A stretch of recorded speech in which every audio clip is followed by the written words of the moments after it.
Yeah, he'll be.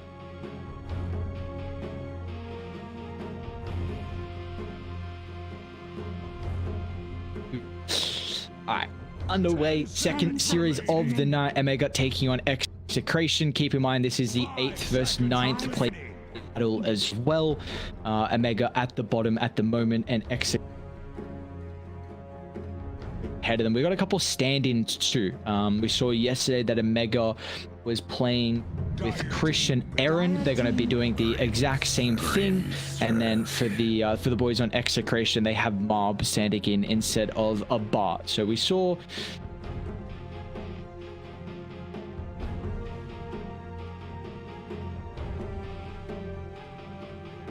10 seconds remaining. 5 seconds remaining.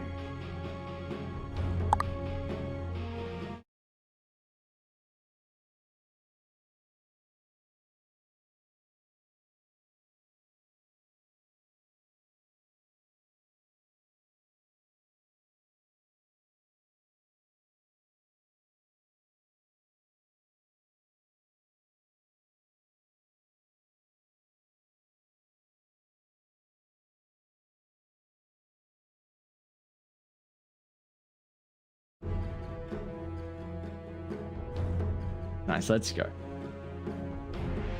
Day. It's not the day, is it? The things I do for the memes. You know what I did?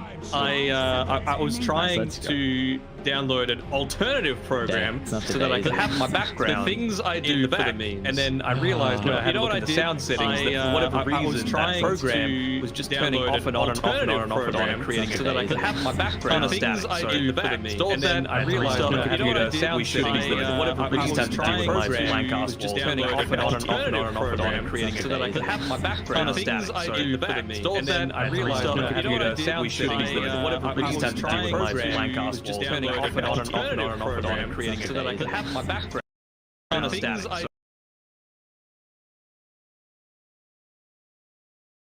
Potential to be able to break out the refraction charges. Mars is very like, at least until you pick up the Aghanim shard, is very single target and like heavy burst damage focused. I suppose it's a little bit different if you can pin someone to the arena wall.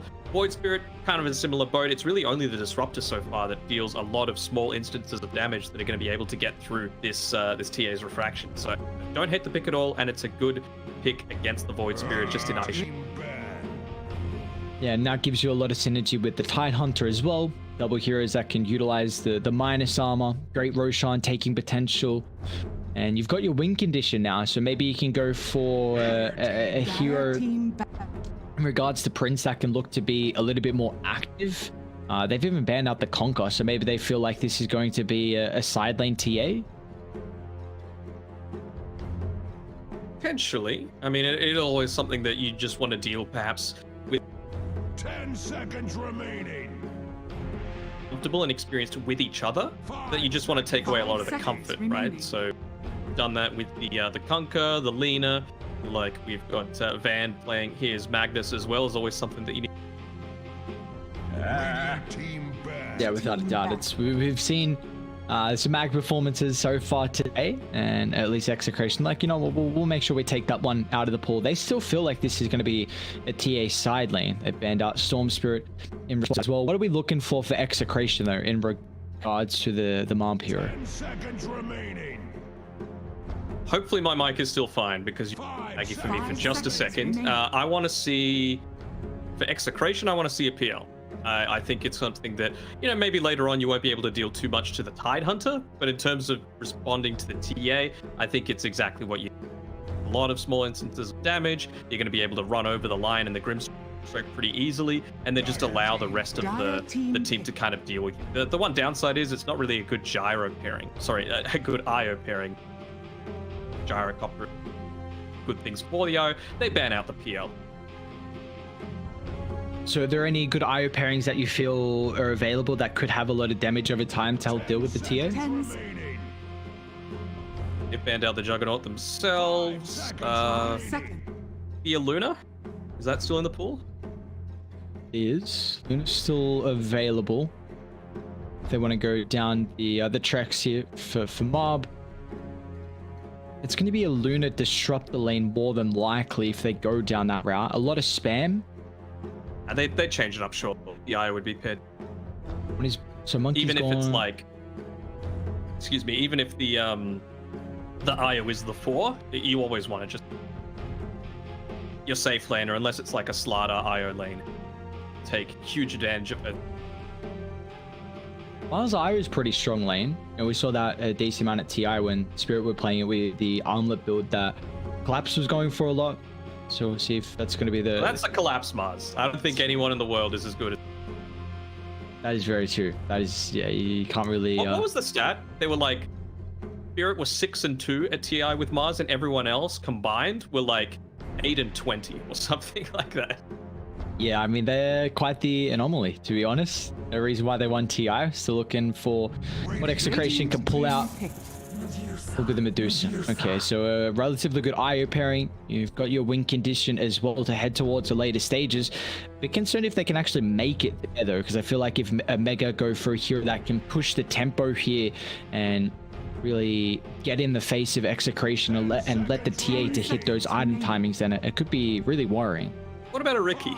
I kind of see a Riki come out for a minute here. Something that can build into the Diffusal Blade to deal with the Medusa's mana a little bit. You can get on the backlines and start it back quickly. Hell, even just the smoke screen for the Void Spirit can be quite nice, you know. Force him to optimize into a defensive than he might like to. Great at roaming around with that Grimstroke line pairing as well. I'd love the Riki. I think it's an exceptional Riki game. I've just... Against all the heroes, I'd be so happy for them to pick it up. Great lane with the Grimstroke. Versus the Mars, you've got damage that you can do from behind, so you don't have to worry about the Bulwark. You get out of the arena. Great silence versus multiple heroes. I think they definitely need some type of hero like that really needs one item and then can start really making a lot of plays. It can be an issue, though, if you don't get Diffusal Blade at a good timing. You really start to tail off, but it's definitely a hero like that, I think, it makes... Yeah, something like, I don't know, some form of boots into Orb of Corrosion into how I would look to build it. Well, Ember instead. Good pairing, and it's going to be a safe lane TA. They were on the ball in regards to TA heading to the safe lane. Chris getting his very, very comfortable Ember Spirit. And it's looking like a pretty goddamn good Ember game as well. I mean, the matchup versus the Void Spirit is very favorable, especially with how much magic damage you have to be able to trade versus the Void. A little bit of control in the chains, and always you've got more mobility, especially once you can get down to the Aghanims. And, you know, we've seen Ember, even though I really thought the 0.1 cast point change to the active Remnant, we're going to see the hero start to tail off a little bit, but it still feels like this hero is just dominating. Yeah, for sure. I think it's still totally fine, and honestly, even on land, it's going to be even less pronounced, more prominent when it's like you've got a decent amount of lag. So, you know, maybe if we were to see it come about, it was probably in that game that we saw previously with Yangon Galacticos. They might have had a little bit more of a lag issue. Not the case. Young PH played well in both games. Weren't able to get the chocolates in game number 1. How do we feel about these drafts, though? I want to see how they actually do go about these lanes. I feel like the IO has to be together with the Dusa, just because, you know, you can get that early point into the mana shield. IO Dusa is great because, of course, the mana pool as well. Just a solid pick throughout. I am still a little bit worried about, you know, just pure man fighting against the TA. So the Dusa needs to put the priority on just killing everyone else first and then trying to deal with a TA in 1v.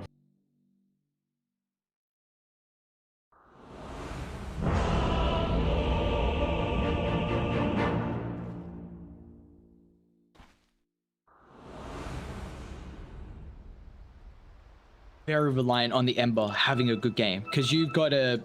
I mean, you can combine the Ember with the Grimstroke, but apart from that, I am not a huge fan of like a double range lane in TA Grimstroke. Like, I think Grimstroke always should be paired up with a melee, which... Are they actually doing that? Yeah, okay, it looks like Zenki is playing the 5 line, but even then, I mean, it's still a double range where you can't really get as active and kill threat-wise in the laning stage, which can be a little bit of an issue, but... I mean, Dai have Mars that can get up in your face. You got the Void Spirit that can also start the fight. So, you know, we'll see if that's going to be enough to make a lot of the space for do so.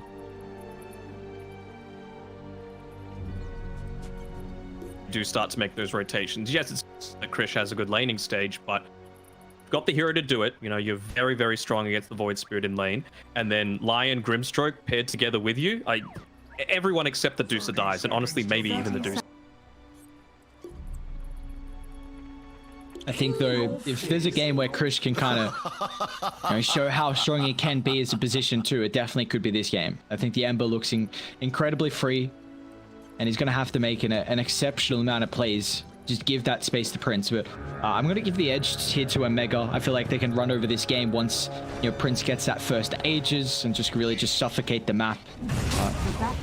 EXECRATION have this X Factor in the Deucer and the Eye. We're going to see a huge fight breaking out. And already Krish picking up first blood. That's a sight you want to see if you're an Omega fan. First point in the meld, actually. Try and take him out. Don't think he'll have the attack range, actually, considering he doesn't have any points in the side blade to be able to catch out BDZ. So the Ball of Light, more focused on floating away than getting multiple. He'll get a couple of high fives out. Like the D-War 2. Don't let it. Ah. You gotta pretend like you didn't see it, you know? Let's see how this is going to fare. What side lane do we feel like we have to put more attention into in regards to kill threat opportunities? Probably this bottom lane, just because, you know, Tino, of course, you mentioned the IO.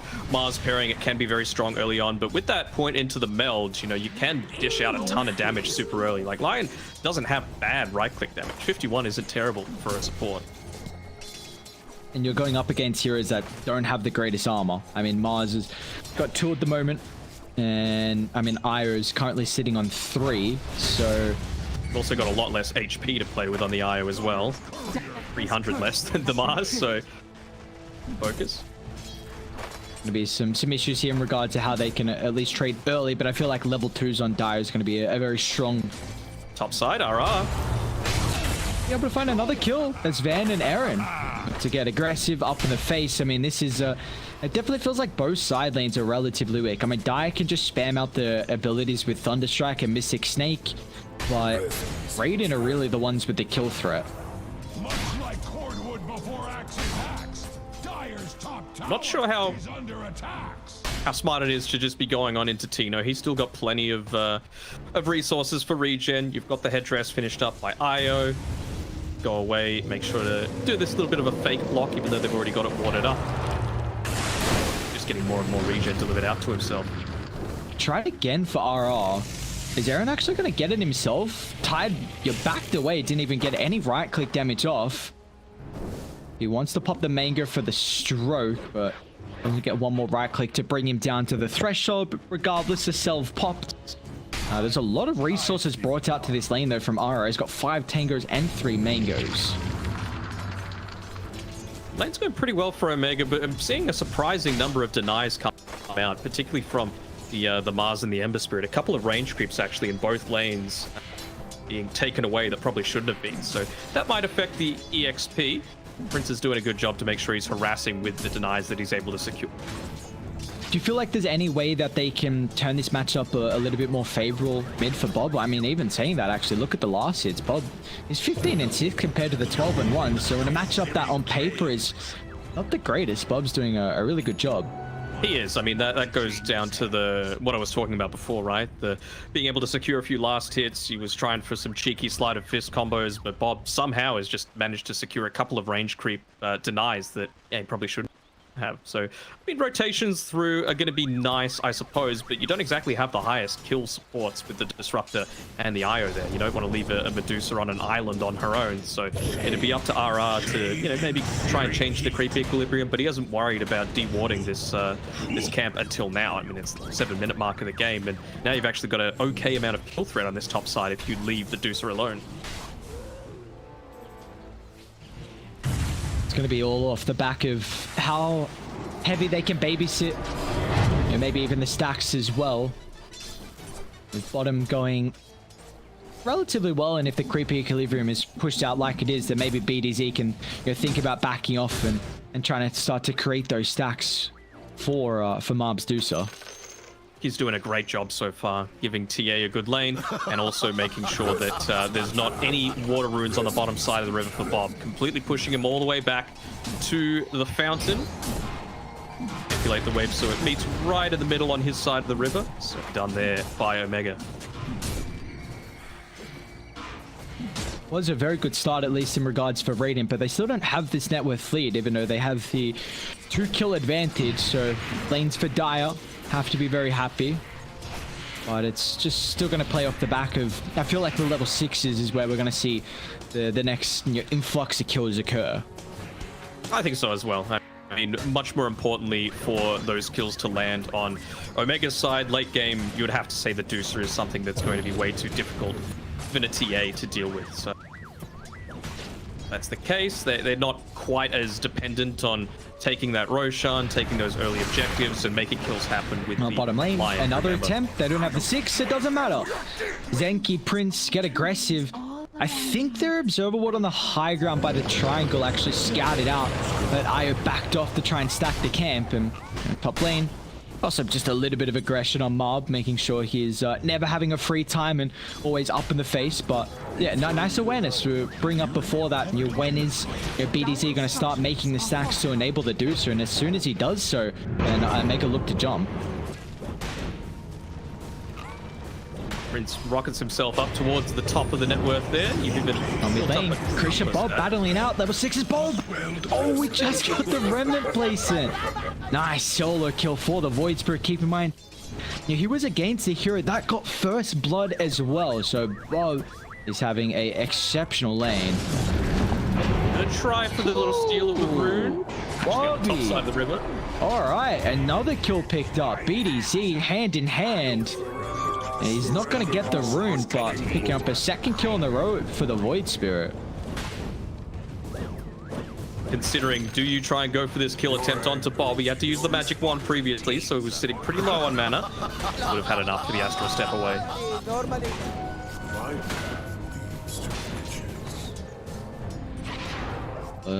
Great sequence of events though for Dire. Void Spirit is... it's always the case for any spirit, but you really want to be off to a cracking start where you can be the one to control the tempo. Gets up that Nai as well. My god, Bob is actually just outplaying them at the moment. Your anger is doing a really good job in this mid lane for a lane that should be getting crushed right now. It's still slightly in the lead of the Ember Spirit, but I think that's to be expected. Just gonna overstep the boundary. And they were teetering on the edge. Just kind of bait the disruptor in to contest that stack. Bob and BDZ will finally come over. Van doesn't even have a point in the Ravage, so... Farming. Like, that's not his job right now. Basically, it's only around when the supports get their ultimates that he probably wants to have the point into the Ravage, because the kill threat against the Medusa, it's not really there. So I feel like they're going to look to try and play around the Ravage timing on Van. Trying to disrupt the Medusa, it seems, right now. Well, they'll do an exceptional job at that. How long do they stick around for, though? Because you do have reinforcements coming in the area. RR, along with BDZ, they'll look to target through Zenki. Much easier kill opportunity here instead of the Tidehunter. Are they even going to get it? No, the Anchor Smash. Not enough damage reduction, so Marb, he's more than happy with being able to pick up that kill. He's also had, at least in regards to net worth, looking pretty happy.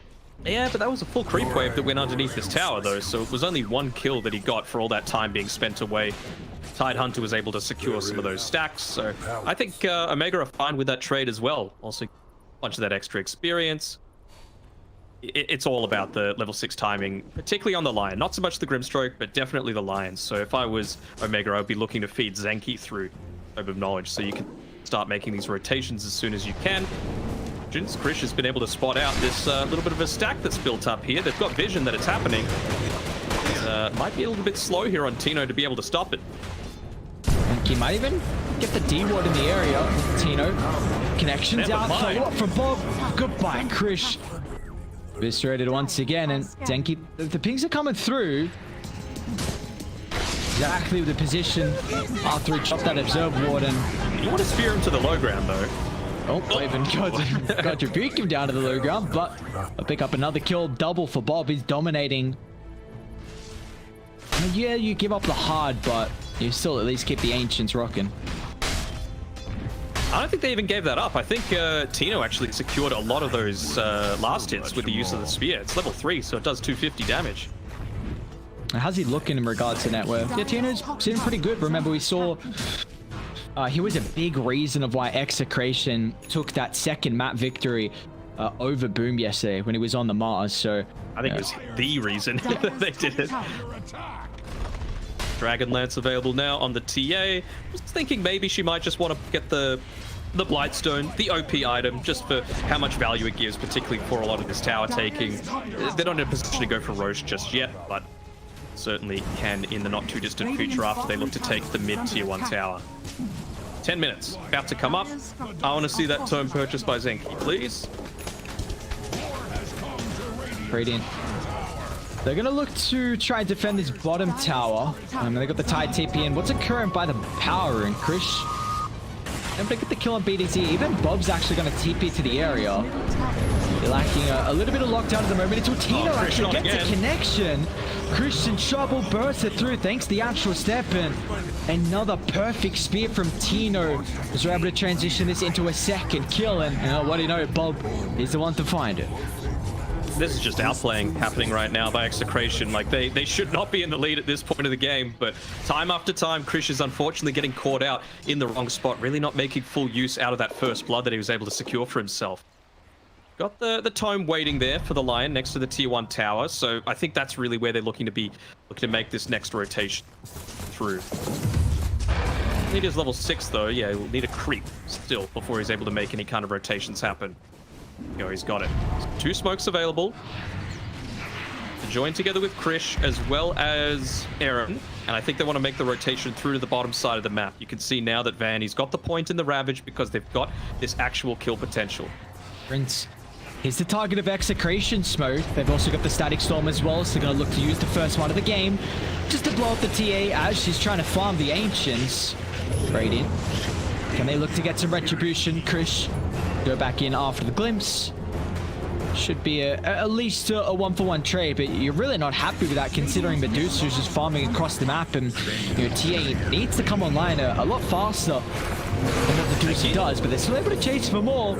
A finger of death from Zenki, like you were highlighting, going to be a big reason of how Omega can start to transition into some more kills.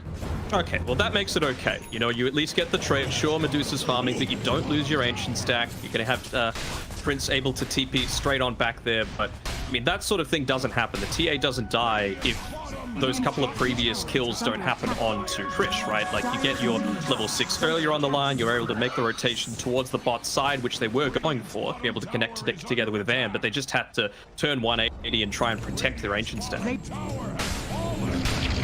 Got the Ravage now, but they don't have Finger of Death, so it feels like they're trying to make this play around the mid lane. I'm just not sure how effective it's going to be. Yeah, how do you take this tower? Glyph. No Static Storm either. That's the one thing that they can be somewhat happy about. Tino also TP'd back to the wall, and they don't have Bob in the area. Maybe they don't even need those 2 heroes. They're 3 from EXECRATION, pushing back Omega, but with Stone Gaze on cooldown, I think that's now the signal for Omega to take this. Yeah. They get something going back in their favor right now on Omega, looking like a fairly even game at this point. Been able to take a couple of these Ancient stacks up, still having a very good game, getting very, very close to the Manta style as well, although TA is kind of in a similar boat, getting quite close to her Desolator, which she'll use to now that you don't have as quick a buyback response available from EXECRATION. They understand, though, that they can look to make this one more rotation before the Finger of Death is up online, so the potential for a turnaround isn't quite so much there. Link Dagger as well on Tino is going to look to catch someone out. Smoke on smoke. That smoke. I think they have the high ground advantage where they saw, thanks to daytimes. RR still Gonna lead on forward. Tino, blink reveal, but instant remnant at least gets Krish out to safety with a wraparound as well. Glimpse a little bit too late to at least prevent the Ravage, but there's no damage follow-up afterwards, so you're happy with wasting that ultimate. Krish still looking to try and target down the shop, but he's got to be cautious of how long he sticks around because he's burnt away a lot of his mana.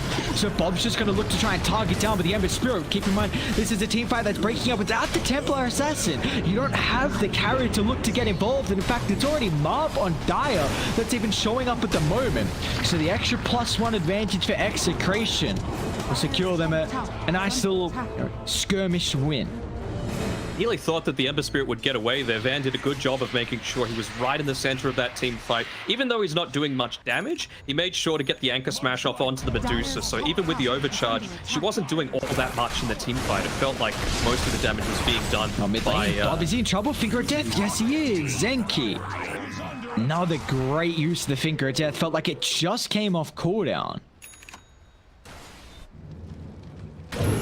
Case, and with that, Prince, he's been able to close the gap. So now sitting actually ahead of the Medusa on experience, level 12, and one more kill. He will be able to get that Desolator for himself. He's been able to open up a whole big portion of the map that they can look to play around. So nicely done by Omega to be able to salvage what was looking like a really poor start after securing that first blood for themselves. Come back into this game, he's having a lot more impact than did at the very start. They even opting for a very early BKB here from Chris, so it's going to be a bit rough though. If he dies maybe once or twice in a row, then his item progression as the game goes on is going to be very lacking, and it feels like it's a game where you need Ember to really skyrocket in farm, because you know, a Medusa late game is a big threat.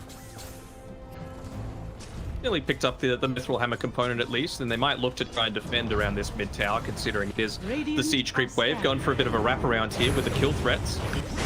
Bob, once again, the Hex timing. Tino's going to look to try and disrupt them and give the opportunity for the IO to save Bob. They'll do so successfully. Now look to aim down the Templar Assassin. Has cut through his Prince. Zenki's going to do him in the afterlife, but Van and Krish still looking to posture aggressively. The Ravage not at the ready. Krish is going to be careful of the chain control. Still a couple remnants to play around with. Now finally, he'll look for the reset. But Zenki even buying back, so they want to feel like they can stick around, recognizing that the Ravage is up and ready to rock and roll. Van does want to block it at the last second. They get the help of the IO, but that extra sustain is not enough to keep Bob alive, and now they can turn their attention to focus through the ball of light. Now with the buyback and the huge team fight from EXECRATION, they can push them back. They did exactly what I was expecting them to need to, right? Like, you just can't kill the Medusa. You need all of your cooldowns available if you're trying to burst her down without the assistance coming through from the IO's mechanism. Even then, it's a really tough task. So the fact that the team fight didn't start the exact way that Omega wanted, they changed their strategy. They went for the squishier targets, and then, you know, they still didn't get the kill on the Medusa for sure. They were at least able to salvage something out of that team fight. Looks like they'll salvage a little bit more as well if they can find this Roshan. Prince with the help of Van. It's only 1 point in Gush, but should be Roshan claimed. Dire, they're going to ward near the area. They are starting to swing on over. It's actually not the fastest Rosh at all. Got Arena available. Now, on the mana. When you have to stick around, you cannot let the Templar Assassin not get this first ages. It's only about a third health left on Rosh. What's the play call from Omega? Radiant's top tower has fallen. They're a little hesitant to fight into the double damage right now. They know that they won't have Ravage, so that's the key component. It'd be absolute disastrous if Omega looked to give up this Roshan to Execration. They do not have a Rosh taking lineup. They don't even care about how weak Rosh was. They're just going to look to try and take this tower. The importance of the objective is still Ravage on cooldown, so this defense not easy from Omega, and it looks like they might just be giving it up as Prince is trying to farm down bottom at the moment. TP available. Look to join just before the tower goes down. Maybe clear out this one more creep wave. Tino's even trying to find the angle. He'll just get that. Air and a spear drag back.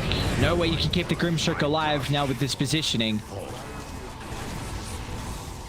done again by Tino, just enabling this team to be able to fight, take a lot of these objectives. And now, even though you've got Ravage up in 13 seconds, no Grimstroke, and there's no easy way for them to quickly, you know, use that potential buyback and rejoin the team fight. Walking around with this creep wave on top of him, really wanting to give as much money over to TA as possible. 200 gold away from that Blink Dagger, but in time, you wouldn't think.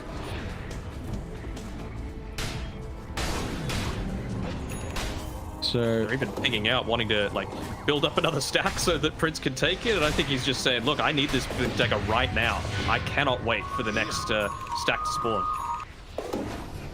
Get it? It's all about trying to invade onto the backlines now. You've already got the Ember Spirit that can do it with the assistance of the Inkswell. Blink Dagger on Tidehunter, Blink Dagger on the TA. So I think they're going to go for a wraparound, go the long way. Scan already coming out on the top left side. So that might be the way that they look to move, or it could just reveal that they're on the right-hand side. If they run into Tino before he can blink away, that'd be huge. They see Roshan out. Prince actually just gets inside the pit thanks to the smoke. Tino just get the vision afterwards. I don't think they know this is happening. Someone's gonna walk inside. Prince gonna take it at a decent rate. Okay, there we go. They got the vision. Prince will jump out. Tino finds a connection. There's the instant stun. Okay, now lay it down the static storm, but Krish, he can look to disrupt this with the help of the BKB. They're going to turn to two with the Mars. It's enough damage to bring down Tino, but he's going to buy back and going to look to rejoin the fight. How does it break out afterwards? So Van. Rosh so low. He's going to be able to find the Aegis still on the deck at the moment. No one's claimed it till now. Snags the second life, and now they've been able to lock through Prince. Gets rid of the assassin. Van, the next on the agenda as well is Execration. Once again, another successful team fight by the mouth of the pit. It cost them the Mars buyback, but it's another great arena coming through from Tino. You know, he was biding his time. He was wanting to wait out that BKB timing on Krish. Unfortunately for him, there was just too much burst damage to be able to take him down. But they're definitely punishing the fact that this TA does not have that BKB. Not even close to having it, actually. Still needing the Mithril Hammer and the recipe component to disassemble that Dragonlance. It'd be a little worrisome for Tino if he gets caught here, though. Zenki's in position. I'm gonna try and relocate for the extra +2. I mean, it's a beautiful Earth Spike. Wait, is someone gonna die? Maybe? Tino? He's got Blink up in a couple of seconds. They don't have great vision behind Aaron, so no one dies. Nice play by Zenki. Beautiful timing on that Earth Spike. See, Krish is now starting to go into the Maelstrom after that BKB, so he's looking for some way to keep up with his farm. Even just small things, like if you get lucky and the Maelstrom proc is enough to disable the Mars Blink Dagger, you know, that could be the sort of thing that can turn a team fight around. Scardy, now that they're having to contend to on Marv, he's level 15, so not the highest in the form of levels, but, you know, that's the fact that you're sharing a lot with BDZ, so... He's got that relocate 90-second cooldown, he's got the attack speed talent, as well as having, of course, the overcharge to be able to assist with all that. Shouldn't be too much that Omega can do to stop a lot of this tower push. Still 30 seconds away from the Ravage, still 60 seconds away from the Finger of Death. The kill threat just isn't there right now for Marv, especially with the amount of time Prince has died because he doesn't have the BKB. Are you worried that Omega weren't able to get the first Aegis timing, which TA really relies on? Oh yeah, I think it's a disaster. This is a big win for Execration, the fact that they were able to take it. I mean, have a look at what the win probability did as a result of that. It just completely slumped down. It was, you know, still a little bit in Execration's favor because it was a Medusa going into the late game. But after picking that up, it's just increased another 20% more in Execration's favor. Let's give it more time for Marb to continue getting these next set of items as well. Crystal is completed. I wonder if Marb actually even thinks about Silver's Edge this game to give them an aspect to deal with the Tidehunter. I mean, it nerfed slightly. Maybe last patch it could have been the option for the Dusa. Maybe. I don't think they're overly concerned about the Tidehunter. I feel like it's just like, who can we afford to get ravaged, basically, is what they're thinking about right now. So it's going to get to the stage where they just want to put Marb on the front lines, and Bobby's been playing out of his mind, so I think they can afford to have him up there as well, realizing that you're probably going to be able to get a Dissimulator and Astral Step off in time. Yeah, Bob's working on the Aghanim Scepter as well for the next item, so it just makes it that much more difficult for the supports, but potentially Aaron, if he's able to find the items. Is this actually Aghanim's completed? I think it is for Aaron, so They will have a pretty solid Dark Portrait target here. It's going to need to be very quick with how he's positioning it, though. You don't want it to just be standing around the Medusa, who's just split-shotting with that overcharge. It still takes a lot of physical damage, even though the rest of the team isn't going to be able to deal with it at all. So I feel like you just need to take it away from the Medusa as quickly as possible. Radiant. There's that BKB. Smoked up. Van leading the charge. Great vision of the moment from Omega. Van wants the initiation as well. Tino actually just mindlessly blinks in forward. Wasn't anticipating the position of Omega, and well, at least he'll get a kill out of it, and instantly you see Radiant look to reposition themselves. One of the observer wards, but not the second one that spotted out the IO that entire time. So there's it's not the worst situation. I don't think that catches the smoke. They were all lumped around that in a good staircase. spot. Oh, they see the stroke of fate. Smoke pop in, seeing the blink away. Poor old Aaron. That's a lack of support. Yeah, where's Dark Portrait? Sorry? Gone. It got deleted. Alright, so they got another 30 seconds of Aegis. Doesn't look like they'll get too much out of it. They do still have big issues with catch on Dire. It's nice at least... I mean, Ara's getting a decent amount of farm, honestly. Can they get Prince? He's got BKB. Relocate's coming out as well. Prince needs to be fast enough for the BKB TPR. Maybe the story gains timing. Oh! Just shy. Mom drop on the sorry. Would have been a big pick off to find. And now they're trying to set up for the relocate. Bob Ward in the area to protect. It just gone. It just ticks out as well. They'll try and target through BDZ. They need to get the steroid out of the hands of the Medusa, but BDZ still alive. Too much time wasted now as Omega. Without getting the pick off, they need a retreat. Think twice at how they can take the angle to the team fight. As Van stuck inside the kinetic field. No escape for the Tide. Not popping the Ravage either. I'm really surprised about that. They had the outnumber. You knew that they were on the top side of the map. You had the vision to understand where they were moving around on Execration. Tino's going to jump in again. Finds another speed connection. Tino this game on the Mars has been on point at finding Krish. Do they want to think twice about diving Aaron? Tino just gives him that little bit of vision to drag him back. Who needs Aegis? You know, Mark can just sit there on the front lines. The fact that BDZ still didn't die after all that, I was... What's the right word? Flabbergasted. It was allowed to happen. You know, this is an IO. This is the steroid, like you mentioned, but I mean, if you're not even able to just kill it, like, you need to be focusing on just removing this ball of light, not just kiting it around, you know, forcing it to be away, not to buff up. He's just dangerous in his own right, purely for the relocate potential. As Radiant's middle tower falls, Crack the high ground and Execration. And been able to accumulate a 9,000 net worth lead now. See that probability continuing to grow as well. And Tino back into this refresher build. If it works for the man, I can't knock it. He's got a very interesting outlook on Mars, which I find very, very fascinating. Like, this is now 3 games in a row we've seen him go for. A little bit as well. That's true. Sorry, Mastros went for those 2 games. He did it too. Yeah, he did it in that game versus Boom. I just got my games confused. I thought he played 3 games instead of the 2. Oh, yeah, okay, he does have the Silver's Edge. Reveal on Krish, instantly answer with the BKB Ravage as well, but I mean, you haven't dealt with the IO. So BDZ coming hand in hand. I've dealt all the meta at the moment. Deuce is still going to be cautious. Stone Gaze give you an opportunity to retreat. A beautiful placement of the arena as well. Allows Execration to reset the positioning for now to the northern side.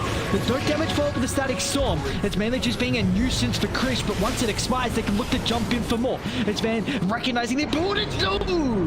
They don't get the IO. Still, they haven't been able to kill him, and Bob sticking around Tino as well. And miss on the speed. Do they want to bring that back to Medusa after the relocate? Bob's been caught out down to the southern side. A great start with Yo Spike, and Prince follows up. It was a good fight for Omega, but it could have been a great one. Again, they just ignore the IO. He was able to get everything. He got off his mech, he got off his overcharge, he got off the relocate. He even had time to move back and use a healing salve, all while tethered together with a Medusa while she's being purely focused down. Yeah, there's some big issues right now for Radiant with how they can deal with this IO. Do you feel like they, regardless, have the lineup, or is it just the fact that maybe they're not putting enough attention to prioritizing. They're not prioritizing them. I mean, they've got 2 Blink Daggers on their cores, and the one that doesn't is Ember Spirit, who could just Flame Remnant in on top of him. What defensive tools does the IO have outside of a Glimmer Cape? All you need to be holding is a Dust, which Krish has. Dire's middle tower is not what it used to be. Yeah, it's... I mean, exactly right. We're just seeing like them start on different heroes. They win that fight. Regardless, you win the fight, but it's still... It's not giving you as much confidence, because if this fight looks slightly different, then Dire with the IO Dusa combined, like one more item on Dusa and you might just penalize them from not blowing up the IO. So you really have to make that switch up. Level 20. Like now you have that Mystic Snake mana gain. So much more sustainable now. She was holding on to a possessed mask that entire time. Now she's actually dishing out a good amount of damage with the Enchanted Quiver. That damage going to continue to skyrocket as well. Aghanim's also completed for RR, so that's a big item. I mean, he's going to go Yule Scepter, gives you that great setup, just Yule Static Storm, lay it down, and nothing anyone can do against it. But, I mean... the Ghost Scepter on him, though.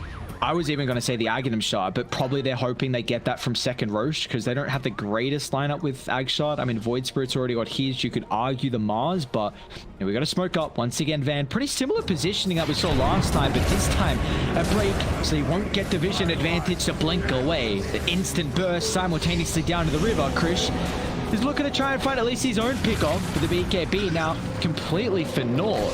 This is with Roshan available. Now Bob's actually going to look to jump the high ground, targeting the supports. They'll be used to the Resonant Pulse. Zenki still will be the sacrifice. Your anger is useless. Even a Tidehunter gets burst like that, huh? And this is a Tidehunter with Halberd, Blast Rig, Hood of Defiance. So it certainly makes you feel a little bit fearful if you're on the side of Omega Esports, and that's second Roche as well. So Aghanim Shard, well, that's why the Disruptor didn't need to buy it. Surely they'll look to give it over to him. I hope so. I really do. No, I'd be happy with Tino to have it.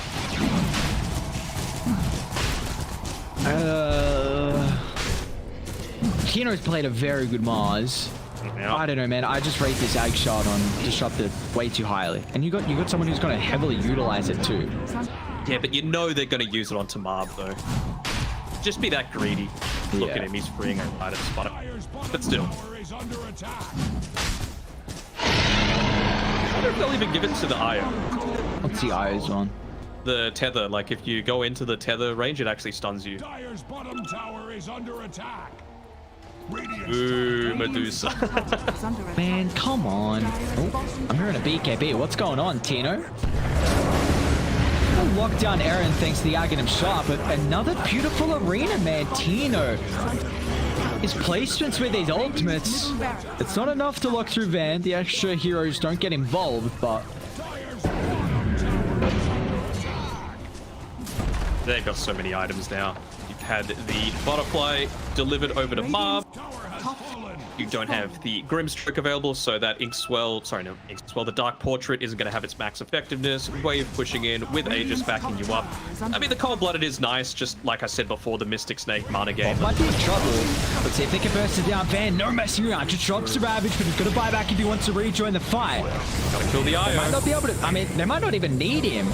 IO sitting further on the backline. They've leashed the IO and Deuce together, so we won't be able to play that max range like you're hoping for. But Barb, he's just called the retreat. Stone Gaze, let's reset. They got the buyback out of Aaron as well. I think that was like, he had very little time left on his death as well. So they could just wait it out. Maybe try and force a buyback out of Execration with Bob still on the sidelines for 50 seconds. Tend to play around this high ground though. Oh, I see them. All grouped up. Got the Ravage though, so it's going to be Krish to lead. Got to be cautious of the Static Storm as well. So Krish is playing his distance until Van jumps. They'll just waste the Static Storm. Another pick off here from Omega. So doing a good job to delay any Aegis siege that was you're hoping to come out through the early stages. To try and equalize the level. Taking back the outpost, which feels like it's been in Execration's control for quite a while. Give this guy a blink dagger. Jesus. He's doing a lot with not too much, I'll say that. Let's not look at his deaths though. Tactical. Tactical, yes, ever so tactical. This next one, oh, maybe not next one coming up. Pretty tanky on the Mars still. BKB, ready and waiting. Tino doesn't get the connection on the outskirts, but Marv now starting to get involved. The rest of Radiant trying to converge in the area. The Dark Portrait just rips apart the Mars, so he doesn't get the use out of the refresher. 3 on 4, they'll just rip apart the Tidehunter. Marv so incredibly farm. These crits starting to fly on out. You can look to target through Prince as well. Glitch, no, he doesn't time the blink. He recognizes, no, we can just pop BKB, TP out. It just goes to show how important that Dark Portrait is, right? It nearly single-handedly took out 2 different heroes there in the Io and the Mars. And this is a Mars, like a tanky Mars who had his Bulwark up as well, I believe. Facing it, reducing all that damage, but the damage output is just way too high. Yeah, I feel like there now needs to be a lot of attention put onto the Grimstroke here, whether it's Bob, whether it's Tino, to get that jump. I mean, the supports are so incredibly important throughout the fights as well. Like you're saying, I mean, with that Dark Portrait, I feel like these fights could just be very favored for Execration. They already are, but even more so. You know, it was a decent arena, just considering he had freshly picked up the refresher. Albie felt confident to be able to pop it alongside his BKB. You just saw how different it is when you don't have a TA there, if you don't have the Grimstroke with the Medusa Dark Portrait to be able to take him down. And that was what? Finger of Death, Ember Spirit, and a little bit of Grimstroke. Still can't take down a Mars.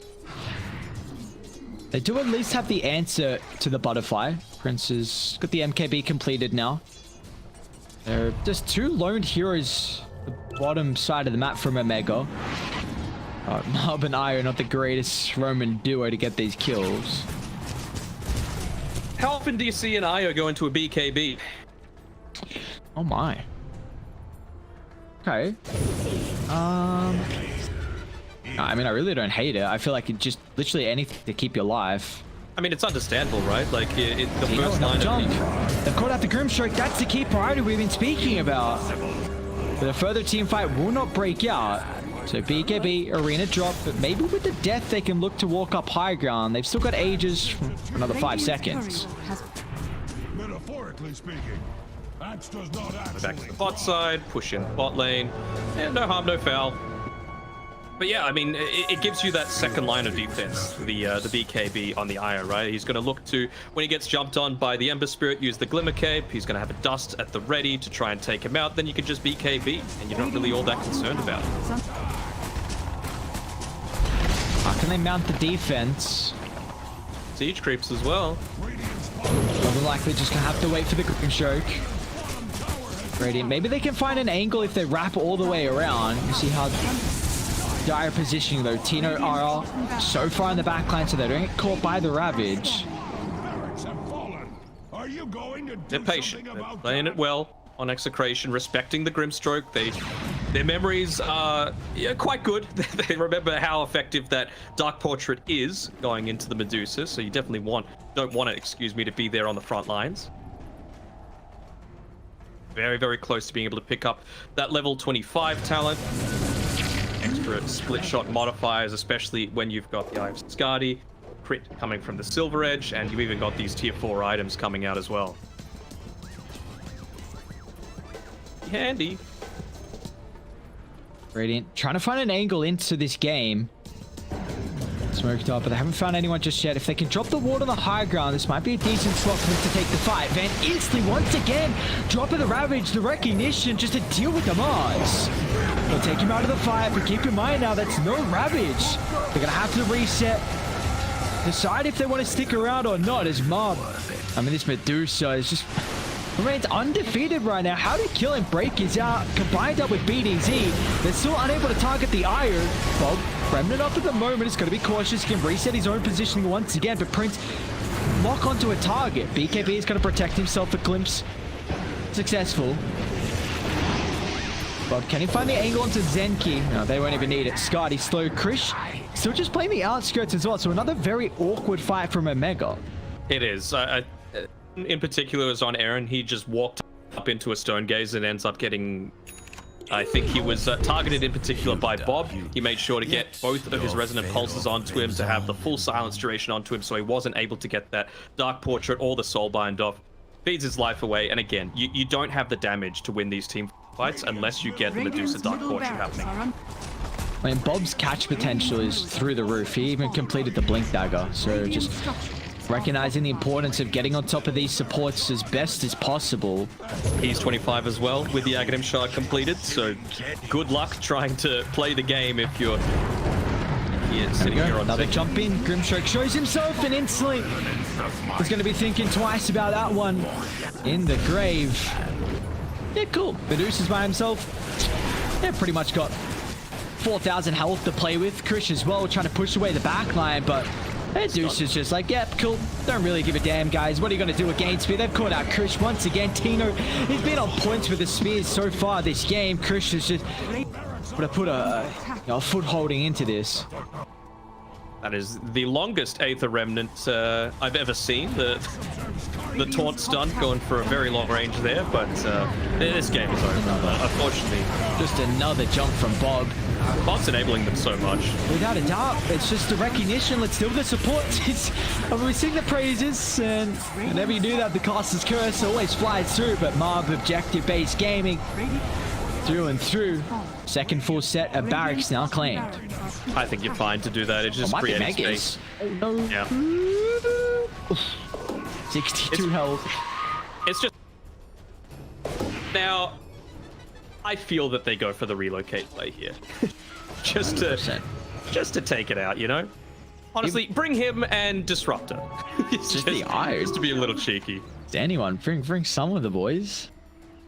Wait, as soon as they reveal. You gotta go. As soon as they reveal, here they are. Feeling. Let me hear that sound. And Bob's backstabbing. And it's tied onto the moment. Bob's a bit away from the team. Can they look to penalize BDZ? Beautiful timing on that relocate. God damn, he should have gone for the racks instead of the base. Come on. Now they're setting up for him. No Bob. Little worrying if I'm Execration right now. They won't bring it back. See, imagine if they just went and got the bot racks instead. Yep. I'm all for it. I'm in agreement. Just get that bottom racks. They're just ratting. They're just ratting with the illusions. Will they do enough damage? Oh, I think they will. Get it. Get it. Come on, the split shot's reducing the damage. Wait, what's happened on mid? What, TA? What are you doing here? Oh, no. I mean, that's the Ag Static Storm coming into the equation. Otherwise, he would have BKB'd and been able to get away, but... Van's caught as well down bottom. Bob seems to be everywhere across the map. Van's just going to attempt a TPR, but they make sure they got the vision. Shortest clips of all time.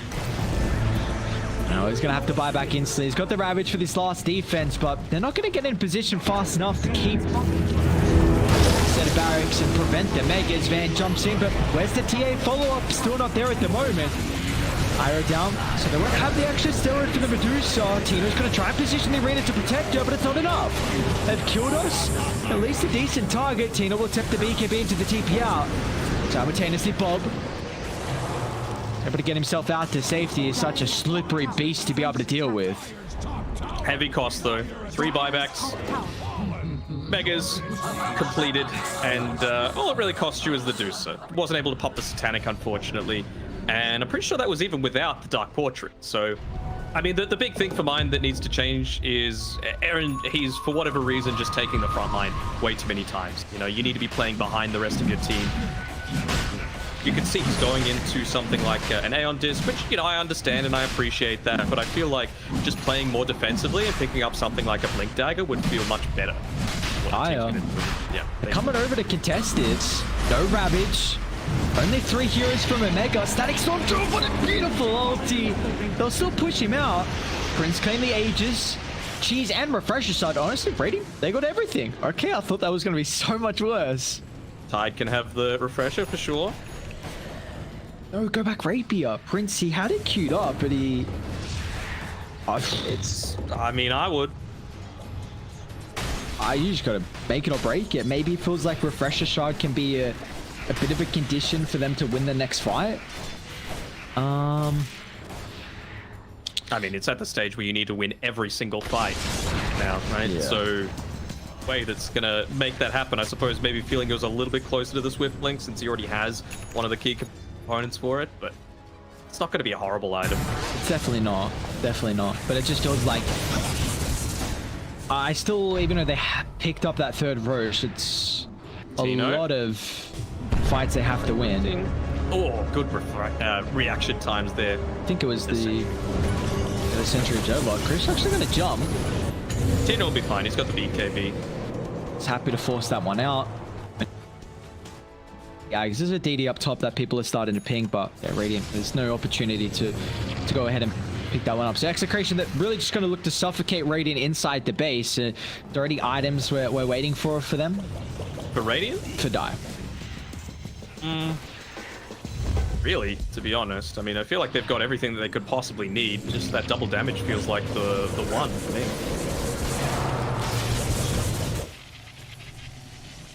On a day. Let's go, Bob. 19, 6, and 16. My God. I'm liking Tino's positioning here as well. He's got the vision, so he knows exactly where they are, and he's just making sure he's as invisible as possible.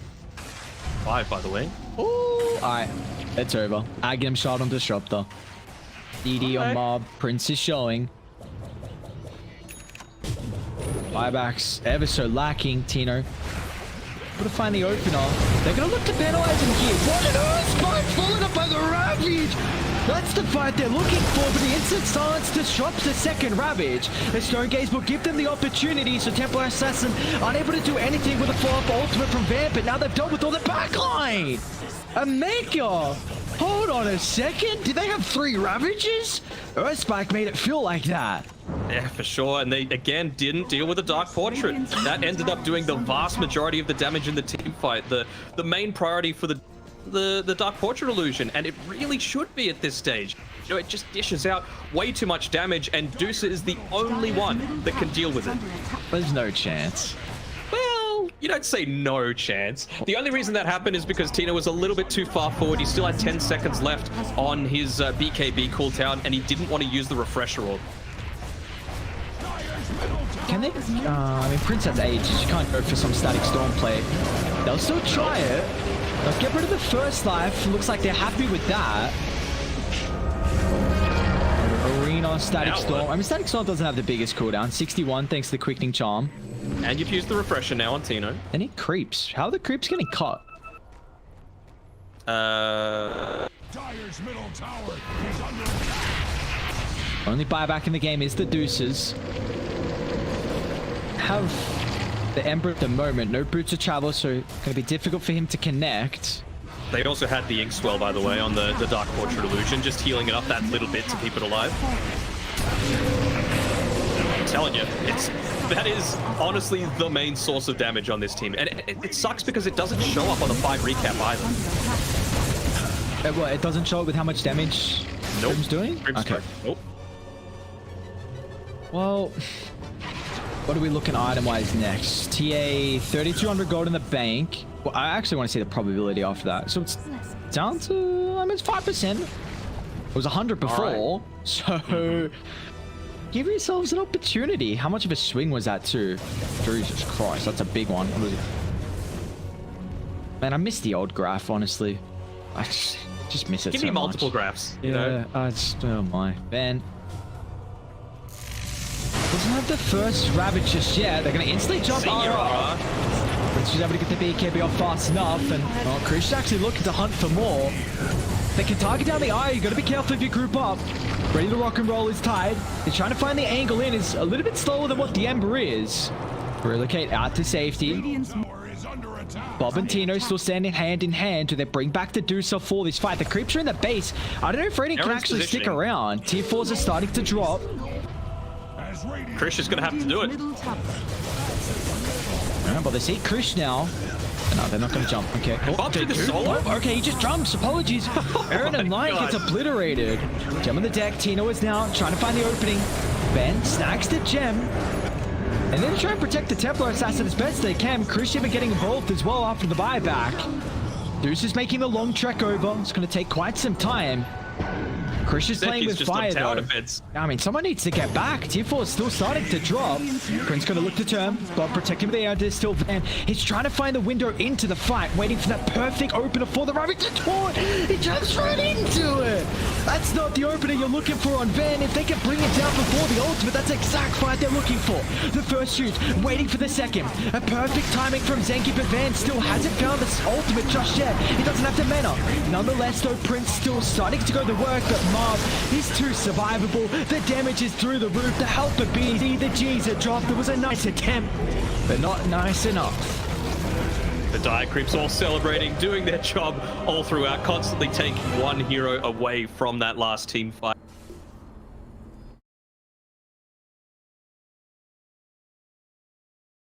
Radiant's top tower is under attack.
Radiant's middle tower is under attack.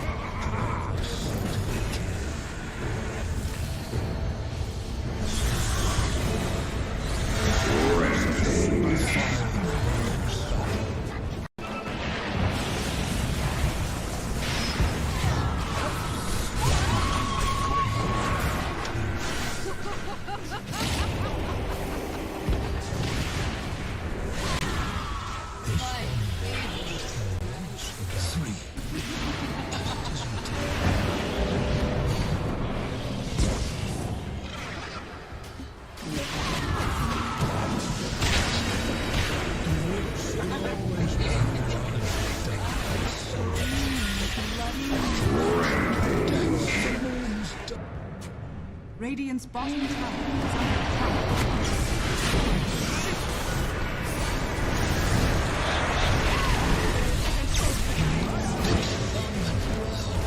Dire's middle tower is under attack.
Dire's middle tower is under attack.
Five seconds remaining.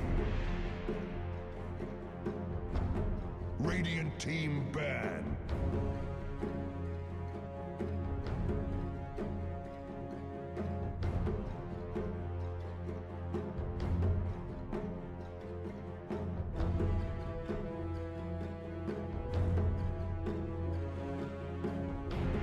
10 seconds remaining. Dire team bad.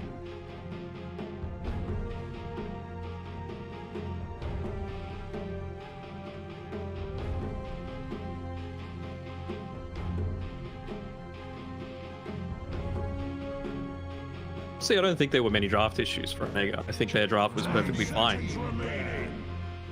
Dire team bad. Game, and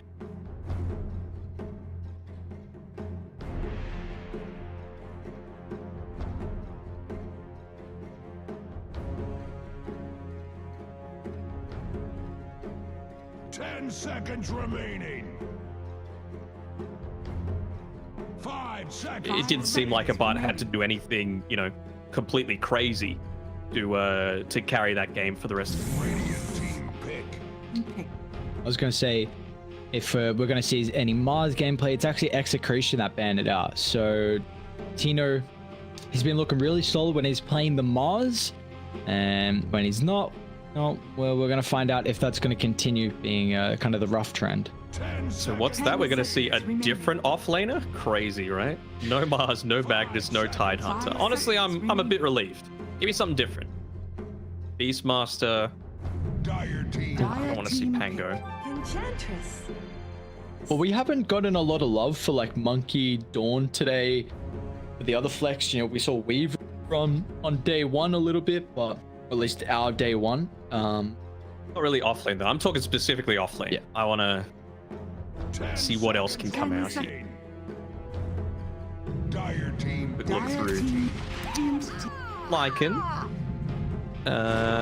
Doom, Dragon Knight, Centaur, Brewmaster, Nightstalker, Sand King. Very little Sand King lately, actually. I'm kind of surprised. Do you feel like that hero can only really work when he's paired with the Mirana? Because I haven't been too impressed when I haven't seen Sand King without Mirana. I think it's totally fine. I think you just need to... Maybe it's not a first phase hero anymore. Into a lineup that's got a lot of melee heroes. Way to counter initiate, get some really solid value out of that caustic finale if you're able to land it even on. Well, for Execration, yeah, it's just back into some comfort, isn't it? We see the Snapfire, the Lina, which Bob feels very confident on it, and now you've gone for your position too early, so it can give a lot more emphasis to Tino and Mob's heroes to come.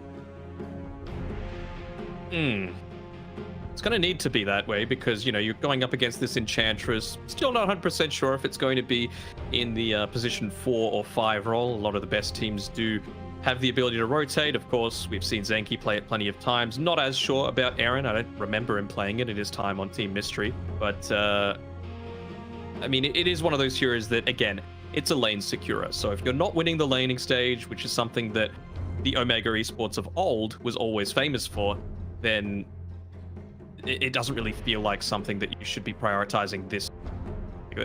In my eyes, they should have something very solid planned for this. You're coming up against multiple stuns, multiple ways to do magic damage right now, so how are you going to address that? Enchantress has kind of already negated your ability to pick something like an Abaddon, an Oracle, or an Omni Knight. So they're going to go for a Dragon Knight, something pretty tanky. I don't hate it, it's just we need something that's going to combo together with this. Do you feel like, how does a DK match up fair versus the Lina mid? It seems like it's more than likely going to be a little bit more Lina favored. I mean, almost every matchup is. So I think it's just something that's not as worried about dying. You know, some of the squishier supports lane. Don't mind the DK. It can still technically be off lane. Mentioned the Mirana before. Wouldn't be awful to be able to combine together with DK. I think they might opt to wait until after the other support is revealed. They end up getting rid of the Mirana as well. Again, they're just trying to take away the ease of execution heroes right now for a team that's not quite as experienced together. Well, at least the DK and Enchantress provide you a way to group up early and start taking these objectives. So we see Execration going to have to think of how they can minimize that potential, whether it be heroes that can shove up lanes super easily. Snap, Lina, definitely great at that to help defend. And maybe even like we don't see the Tidehunter, of course, because it's banned, but that hero can always provide some aspect of just being a guardian next to the tower. Sand King. Pretty good in a Guardian. Great setup as well for a Lina and a Snapfire to be able to have impact. 10 seconds remaining. I saw some people in chat talk about my my shirt as if I was 5 seconds remaining. so they were calling me Uncle Roger a little bit with the color of it. Wait, what's Uncle Roger? Don't know about Uncle Roger? The food critic on YouTube? No, I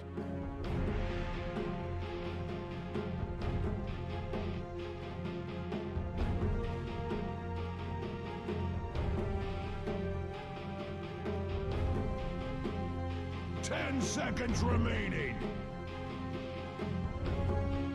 5 seconds remaining.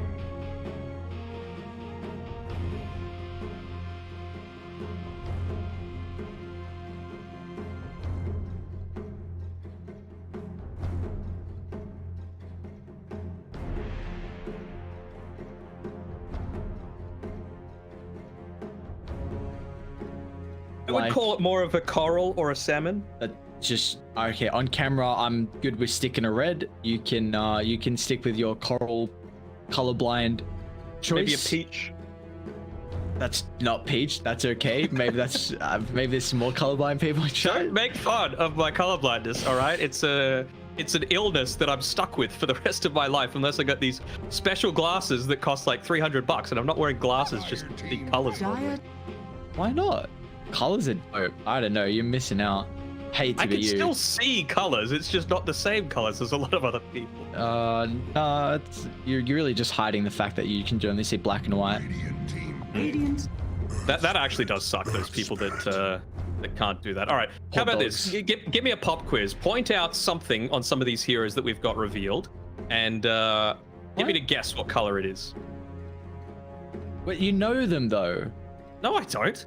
What do you mean? You know, like, you have played Dota for such a long time that you kind of know the color scheme of every hero. 5 seconds remaining. I mean, I know what the hero looks like, but what I think the hero looks like is different from what you think the hero looks like. Wait, so what colorblind are you again? Red what? Red green. It's called protanopia. So I have I can't see reds quite as well. So things like brown and blue and purple and green and red kind of blend together a little bit. Okay, what's the little thing on Spirit's belt in the middle? What color? Green? Maybe. Might be. I don't know. You might have to find out. I don't know how you're gonna find out. No, I'll ask chat. Chat, tell me if it's green. Everyone's gonna lie to you. The square belt buckle on. I'm banning everyone. Everyone's banned. Sub-mode. Ooh. Yeah, Nyx Assassin come out. Haven't seen this one in a while. It's honestly like the greatest Nyx Assassin game. You know, like it's not like you're up against a spirit hero where you can very easily set up for the spike carapace to be able to enable the initiation. But I suppose it does mean that Execration need to be thinking a little bit more defensively. You know, they need to be placing down some of these sentry wards to counter any kind of vendetta movement coming out. We haven't seen too many morphlings either, so I'm liking that Omega are going a little bit out of the box. You know, whatever they've done so far hasn't worked for them, even though I think it's down more to execution than draft. But, you know, try something else. What's the worst that can happen? You'll keep losing what you were losing anyway. Do you reckon there could be thought of a potential like in here to run over the Enchantress and the Nyx Assassin? Yeah, I see no issue with it as well. I mean, you've got the Snapfire who's going to be able to assist even with some of these tower pushes with the Shredder. You've got an Earth Spirit as a good way to be able to start team fights. You just lay down the Magnetize onto multiple heroes, get those slows happening, and it just clears the way for Lycan to have a great impact. You've also taken away a few of the best heroes at being able to counter the Lycan in the Mars, the Magnus, the Tidehunter. So I feel like if they just get rid of the Bloodseeker now on Execration, they're setting themselves up in a really good way. Help, they could even just pick up the Lycan now and then ban it out. Yeah, my only counter to that is the fact that Tino's new to offlane. I don't know how much he's practiced Lycan, although I mean, if there's ever a time to learn it, it would have been recently with how broken he's pretty much been. But they pick a Darkseid into Enchantress and Nyx Assassin. These are two supports that play very well into that matchup. What? What's happening here? I'm not sure. I mean, I remember back on Signal, Zenki was playing, not Signal, Vice. Zenki was playing Nyx Assassin in the position 5 role quite an amount, so maybe that's who's going to be playing it instead of Aaron, so maybe it's still okay. The Enchantress is going to be in a different lane, but I don't see the point. It's good pairing with the Earth Spirit. Like something like a Lycan would be. Well, I think you're now looking to play off the back of your position 1 really utilizing the Darkseer's toolkit. What that hero is the question. Lifestealer always seems great. Against Morphling, you can't play that hero. Spin, not terrible. Yep. I like the Sven. The Morphling can be high armor, so it's difficult. Can be difficult to burst him if you're going even in net worth. Looking for Omega's off too much time. What are the weaknesses they have in their draft at the moment? Omega's weaknesses? Yes. Dealing with push. Like Dragon Knight is good at pushing. He's not great at dealing with push. I mean, you don't want to itemize into something like a Aghanim Shard just to be able to lay down that fireball. Nyx Assassin is terrible at it. Pretty terrible at it. So what even can they look to get? Necro's alright, I suppose. Slow.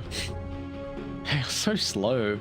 I just wanted someone who They're not lacking magic damage either, right? On Execration. Like, you can get through that Ghost Shroud pretty damn effectively. 10 seconds remaining. I mean, this is a game where you just focus that Necro first every single time. 5 seconds remaining. You've got the tools to do it. You've got the movement speed from the Earth Spirit just rolling in.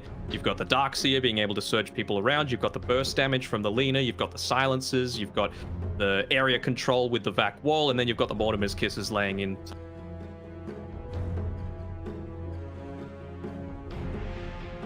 Do you opt for like more magical damage to deal with the Necro? I don't think so. I think you need some kind of building hitter that isn't the Lina. I think the Sven is fine just because it gives you as well.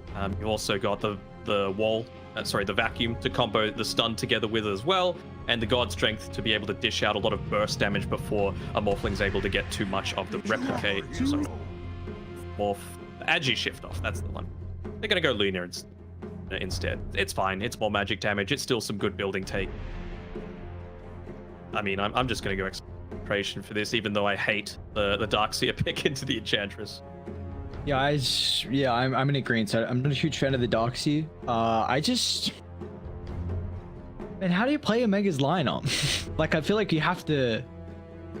So they play as 4 heroes and have Prince just free farming across the map, but they are very, very immobile. Like it's going to be super obvious when they're making plays because you don't have supports who can clear waves. I mean, Enchantress will need levels, and when you get more points in Enchant, it gets a little bit easier with that Ghost push, but Necro's slow, DK slow, they don't push waves fast, so whenever they start to make a move, it's going to be pretty obvious. And for Execration, they've got decent ways to keep the lane shoved out, so I'm a little bit worried as the game goes on how they can kind of at least get across the map. Maybe Aaron's level 6 and Krish's Blink Dagger could be a big factor. It could. I mean, it's not even...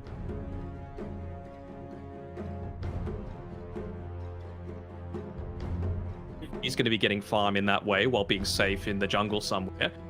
Tino, sure, he wants to be able to TP and join in fights with his Vac Wall when they're looking to group up as this 4 or 5 heroes on Omega. But he could just still put a couple of ion shells on a creep wave that'll keep the waves pushed out in that way. And then Bob on his Lina, you're going to have the Boots of Travel. So you're going to be able to play on the other side of the map, shove away.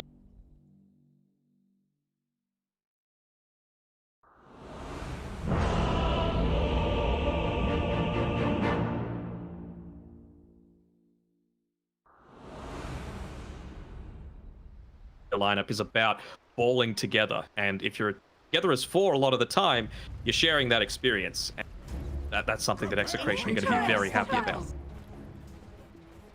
So you feel like you're giving the edge to Execration to take this game and then take the series 2-0? I think so. And it's a series that they definitely need. They were, what, 3-7 in 1 win? 5-7 isn't the worst way to be able to end out the, 2/3 mark of the group stage? Yep.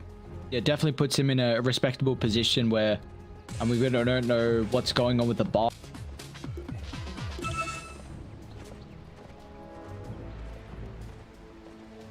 Definitely puts him in a position where, really, I mean, it gets you out of probably elimination. If you jump up to 5 and 7 and Omega go down to 1 and 9, I mean, I don't see how anyone else is going to be in contention to get knocked out unless some crazy things happen.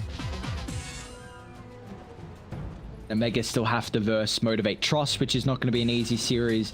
They've got Yang going and Army Geniuses as well. So, you know, potential maps to be taken then, but we've still got another game to close out our second series of the night here. So, you know, we'll see what they can do. Necrophos has been a hero that's, you know, very unique. Do you feel like it's a game where we could see Necro just take over? I'm just trying to think what the purpose of this Necro is. Like, there's not anyone that has a huge amount of HP. You're very immobile. They've got a lot of magic damage that's going to be able to get through your Ghost Shroud. I suppose they just wanted something that can be rallied around alongside the DK so that they can look to take some of these towers. So that's really the only thing, I suppose, that was being ticked off by this. I really think Radiant have to take over the game with Krish's Blink. I mean, he already has it queued up after the treads. He's not going into too easy of a matchup as well. I mean, we've seen the DK versus the Lina a couple times so far through the Pro Series. It's always been a bit Lina favored, but, you know, DK has still done a decent job to find his farm. We'll see if that's going to be any different. Side as well. I think he hasn't put any points into any visibilities just yet. Obviously wanting to wait until he sees that first point come out from Tino, who hasn't got the point in the Ion Shell either. We've seen people like Ice go level 1 vacuum just to be able to, for example, secure range creeps. Cool way to set up for the roll as well. But it feels like you're picking Darkseid to play with Earth Spirit for the combination. The Ion Shell. Yeah, and you are not utilizing it now. And, you know, we also have to mention that, you know, we saw Tino actually Trouble Prince. He is certainly level 1s at the moment until Zenki just finds that extra experience, but the impetus from afar. They'll pick up first blood, and this lane's going to continue to get difficult. So, but I guess Omega, I mean, this bottom lane is going to be very, very in their favor. Mid, I feel like Bob should have the edge. What about top, though? Like, can they play off the back of just winning a majority of lanes? I mean, I don't think there's any amazing right now.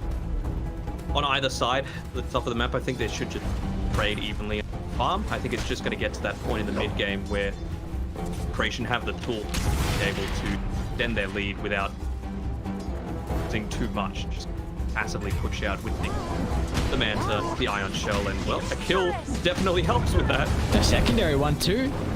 Yeah, I mean, we got to cast his game through the qualifiers when he was on the Earth Spirit, and my god, he would have accumulated an immense amount of fans after a performance like that. And, you know, this is a good start to bring them back in the bottom lane. I actually rewatched that game about a week ago, just because of how fun it was. Yeah, that was quite the game. That was very enjoyable to see the run from Execration. Now a bit more of a different look at this lineup, and at least though, you know, gives them an opportunity to really have at least a little bit more of a stable bottom lane, as, you know, that lane really could have scaled out of control with the early first blood. I mean, I suppose you've still got the enchant, which is quite a long cooldown at level 1 and 2. Iron Shell only 9 seconds. So even though you might be able to remove some of the farming potential of Darkseer, you can just toss it up again. You've got someone like BDZ who's so high tier on his Earth, just want to enable it. I kind of like this as well, though, right? Like, he's not going to be farming here, but they're trying to create a bit of a double wave so that it does push back into the Dire Tower, so you're not really all that concerned about the enchant. Yeah, because you see quite often with the Darkseer, you can just push out the lane and then play for the hard camp pull, but because you're against an Enchantress, you have to think twice about keeping that open. He does here. I think he's going to prioritize making sure that the camp is blocked so that this double stacking of waves doesn't continue to happen. Zenki, he's just going to completely ignore BDZ and make sure that trying to disrupt Tino as much. You know, even though he doesn't want to, he's forced to pull the wave back underneath his own. This is getting some CS at the moment. It is 20 on the darks here, so it's definitely getting something out of the lane. BDZ forced the TP out though, so they will have a bit of a window here where they should zone out. Tino just continuing to give absolute free farm to Prince. As we take a look at his counterpart, you know, Luna's been pressured a decent amount at the moment with the Van Necrophos. He's pretty survivable, and you know, that is the one benefit. He's out of regen at the moment, same sort of thing Aaron here, but they're going for a little bit of a dive here onto Marb. Don't know how successful it's going to be though. Aaron falling a little bit low. Aaron's got a lot of one charges still, holding them out at the moment, and will not be forced to pop those. So wonder if we'll see another dive attempt set up here from Omega, because Marb's kind of playing around that half health threshold, and you've got to be cautious of a TP rotation from Bob. In fact, they're going to get their own just rotation from BDZ. He's got the urn already, so would love to find an early charge. The observer ward that was on that high ground though just expired, so they saw him walking in the region, get any kind of action going on. Snipe away the bounty rune. BDZ. Make a rotation towards mid. I mean, Aaron is try and help a little bit here, but have to be careful. That's the urn picked up as well for BDZ. He's got these reinforcements coming over. Bob backstab from the double support, but an LSA will give him space. They might just turn to deal with BDZ as the body blocks are on point. Zenki will pick it up. They did a really good job to keep the catapult wave alive at the same time. I don't know if they'll get much usage out of it just because of how low health Krish is, but I mean, he's actually got a bottle, so they might look to go back to the lane. I really want the supports to stick around here. Enchantress and Nyx, if you can get a lot of damage on the tower with the catapult, this is huge for them. I mean, I want Zenki to get a creep that's very tanky as well, just to enable that to be tanking up the tower instead of any kind of creeps. Shove this out. I mean, you take the bounty, so Krish has got pretty much full health and 2/3 mana to play with, but this should be at least half of the tower's health taken care of, and I haven't really thought about starting to rotate. Ended up taking over the range creep there for that piercing damage as well, so got in onto it. How important it is to be able to take out that creep so that the C1 taking the majority of the damage. Will they fortify for it? Yes, they will. It might be a little bit wasted, actually. Not able to push this wave fast enough to keep each creep alive, but a lot of the damage done onto that tower, so good first use of that Elder Dragon form by creep. Yeah, very much so. I mean, this is something that we see China play exceptionally well with when you've got a DK and even Catapult. They just love to rotate two supports mid, pick up a kill, get usage out of Catapult, even if it's not the tower. I mean, 2/3 of its health is plenty. So now you can set up for a potential next move or for the 10-minute Catapult timing, then you can almost secure the mid tower.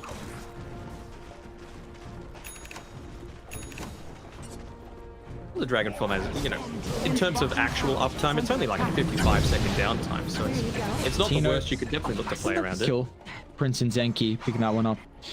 Yeah, what you said? What's the full downtime? 55 seconds at level 1. Not horrible. Make sure you live. That's something that a Necrophos is great at enabling you to do. They might try and just keep the Necro up on this top side, continue to farm. He's doing quite a good job sitting number 2 on net worth, and then once that's done, actually rotate the rest of the team up to him, as opposed to forcing him to rotate towards this mid. Seconds away, probably just with this next creep wave, they're going to look to make some kind of action happen. So see what Zenki does. He's been able to finish up that Medallion of Courage. He's got the Centaur. Well, connect through the rest of his team. Best to try and keep the wave pushed out as much as possible. That extra second on the Dragon Slave. They're actually going to roll in. But they can kick back Krish on the high ground, but a beautiful timing from Aaron, utilizing the Catapult. No, they'll push him back. So a big kill on top of the Dragonite. I mean, well, they'll still at least get the kill on BDZ, so a trade. But they haven't been able to disrupt Bob as he turns it back around, a double kill for the Lina. So even though it was a decent timing despite Carapace, will not matter. It was good recognition from EXECRATION for exactly what Omega were trying to do. It's pretty obvious as well. They were playing around that second Elder Dragon form timing. Like I said, only 55 seconds if you're able to get full usage out of it. This time around, though, he was killed pretty early on, so it's a longer downtime, and they're able to respond to it very effectively. Now that they've taken that top tower at a pretty quick succession, it just means that Van can TP down bottom, be that guardian that we were kind of highlighting in the draft that the Tidehunter can almost play as, but Zenki, Bastion, look at the cookie. Van's not going to give him enough health, and so Necro's now got to think about his own life. He sees the 3 heroes of Execration, and he'll get back to safety. Still looking to make a dive attempt, though. You know, with that level 7, so the damage coming through from the shell is very high. Who are they setting up on? Prince? They get the LSA from the tree line, and Bob evaporates the Morphling. Okay, continuing to push forward, but yeah, good TP rotation coming through here from Tino, realizing that their threat for the bottom tower isn't quite so existent anymore. They can look to, again, play around this next Elder Dragon form. Probably with the siege creep wave as well. Don't even need to pop it, but that's where I'm expecting the rest of the start congregating.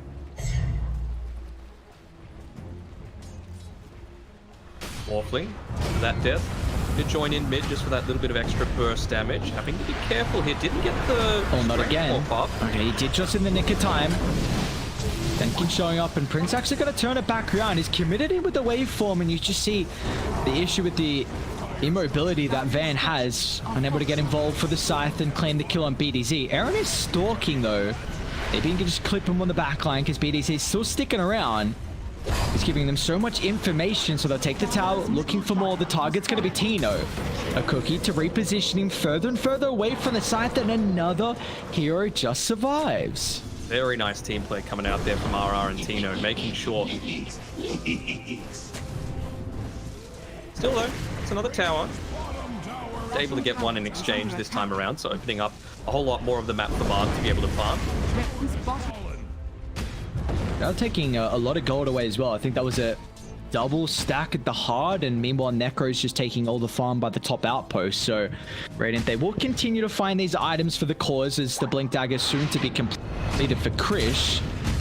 But it looks like it'll be Execration. Maybe not. BDZ, we're seeing the praises of his Earth Spirit, but off the mark of the roll, which will force the Mortimer Kisses to be used from RR. Kind of what we were expecting though. I mean, Omega were in the need of such a heavy tower push lineup. Krish is in trouble. Barb and Bob hand in hand. Barb doesn't even have a point in the ultimate, however, so Krish actually back to safety. Prioritizing his farming a whole lot. You know, top side, he's kind of caught in a rock in the hard place here. Surge. They're going to penalize his position. No TP rotations as well, so Prince loving life so far. Even though he's got 2 deaths on the Morphling, you know, he's still top of the net worth, and his farm's continuing to accelerate. They are making good use out of this Lina with travel though. You want to make sure, again, that you're just able to get so much more out of the map than your opponents. The fact that they give up a kill here and there, it's unfortunate. You know, you can see where Tino was trying to position himself in the trees so that he wouldn't be caught out, but that ward just ended up spotting him before he was able to make the full route. How does the Luna Morphling matchup fare as the game starts to transition to the, you know, the mid and late game?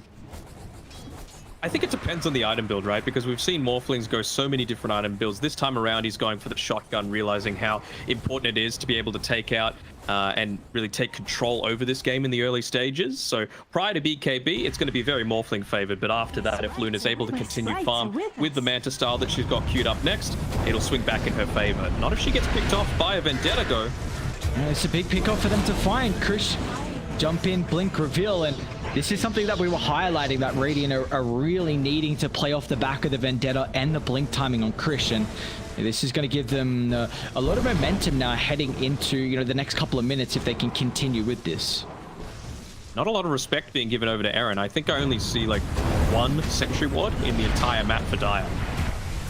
Put some respect on his name now with, once again, the double support supplying the damage to get the kill on Aaron. So it's showing They need to place down some of these sentries though. Yeah. Like, I'm sure they're going to be looking around to see if there was any vision to see if Luna was farming in this area. But you got a sentry it afterwards, regardless. On the high ground, right hand side. Case. Got to give some kind of vision as well, right? Like just putting a sentry down there isn't going to protect a Luna that's jungling. Okay. Smoking underneath an observer ward on Radiant. No pings from Dire. If they saw this, just internal communication potentially. They're looking to try and swing to top. Is gonna be okay. Going for this ghost push again, right? Like you're making this rotation. They know where the rotations might happen. You've got BDZ sitting in the trees, which is where they're most likely going to be coming from, and the mechanism completed on Tino. But look at this. It's a double Ion Shell wave, just continuing to grab more and more farm away from the Omega side of the map. Like you need to now start playing with your waves. Like that smoke, it's great and all, but you need a wave to connect to, because if you don't get the kill, then you can at least potentially force a tower siege, which I think you really need to regardless. You've got a Necro with Hood, Dual Scepter, a DK with almost level 2 in ultimate. Like you should be the ones trying to take objectives. A couple of times now that Tino doesn't have a neutral item. He's got the chip vest to be able to choose from. Not the greatest one, but still something. Playing around this top wave now, though. Got the siege creep wave coming in the next wave. So might look to try and bait out the Glyph of Fortification now with the Elder Dragon form, and then you'll actually have the true strength of the push lineup once the siege creep wave looks to join them. Try and trade in the mid lane time, but say I'd be favoring Omega's situation right now. Hey, Rated, they've got Glyph as well if they want to try and keep their tower alive mid. See if they go to defend. What's health at? It's about half. If they can get top and then go to back to answer instantly, maybe they can defend it. They can. They've only got just less than half of the duration left on the Elder Dragon form, and they do start to make the rotations. Catch out Tino. More than that, though. I think you're happy with that trade. Does seem like it's going to get to a stage, though, where Radiant will run out of objectives to claim. Like, that tier 2 tower top is relatively easy. Any of the team's offlane towers are relatively easy to find, but like now tier 2 mid's a different beast, and Radiant don't have the greatest lineup to take Roche. They did go Medallion, and I guess DK can tank for the Morphling. He probably needs one more damage item after E-Blade. Yeah, I mean, that's the thing. Like, the only situation where you're going to be doing Roche is when you get a pick-off. You need at least 2 or 3 pick-offs on the enemy team. Without buyback, as soon as buybacks come, you've just got to disengage entirely. The fact that he's got E-Blade now is going to enable that for sure. You've also... Have we seen a Reaper's Scythe? I don't think we have. No, we haven't. Yeah, so that's going to be a big component as well if they're able to catch someone out that doesn't have the buyback. I'm a bit surprised, though, that Mob hasn't been able to keep up with the farm in the Morphling. I mean, 1 death compared to the 2. So Mob's just died a little bit less. He's even behind in last hits.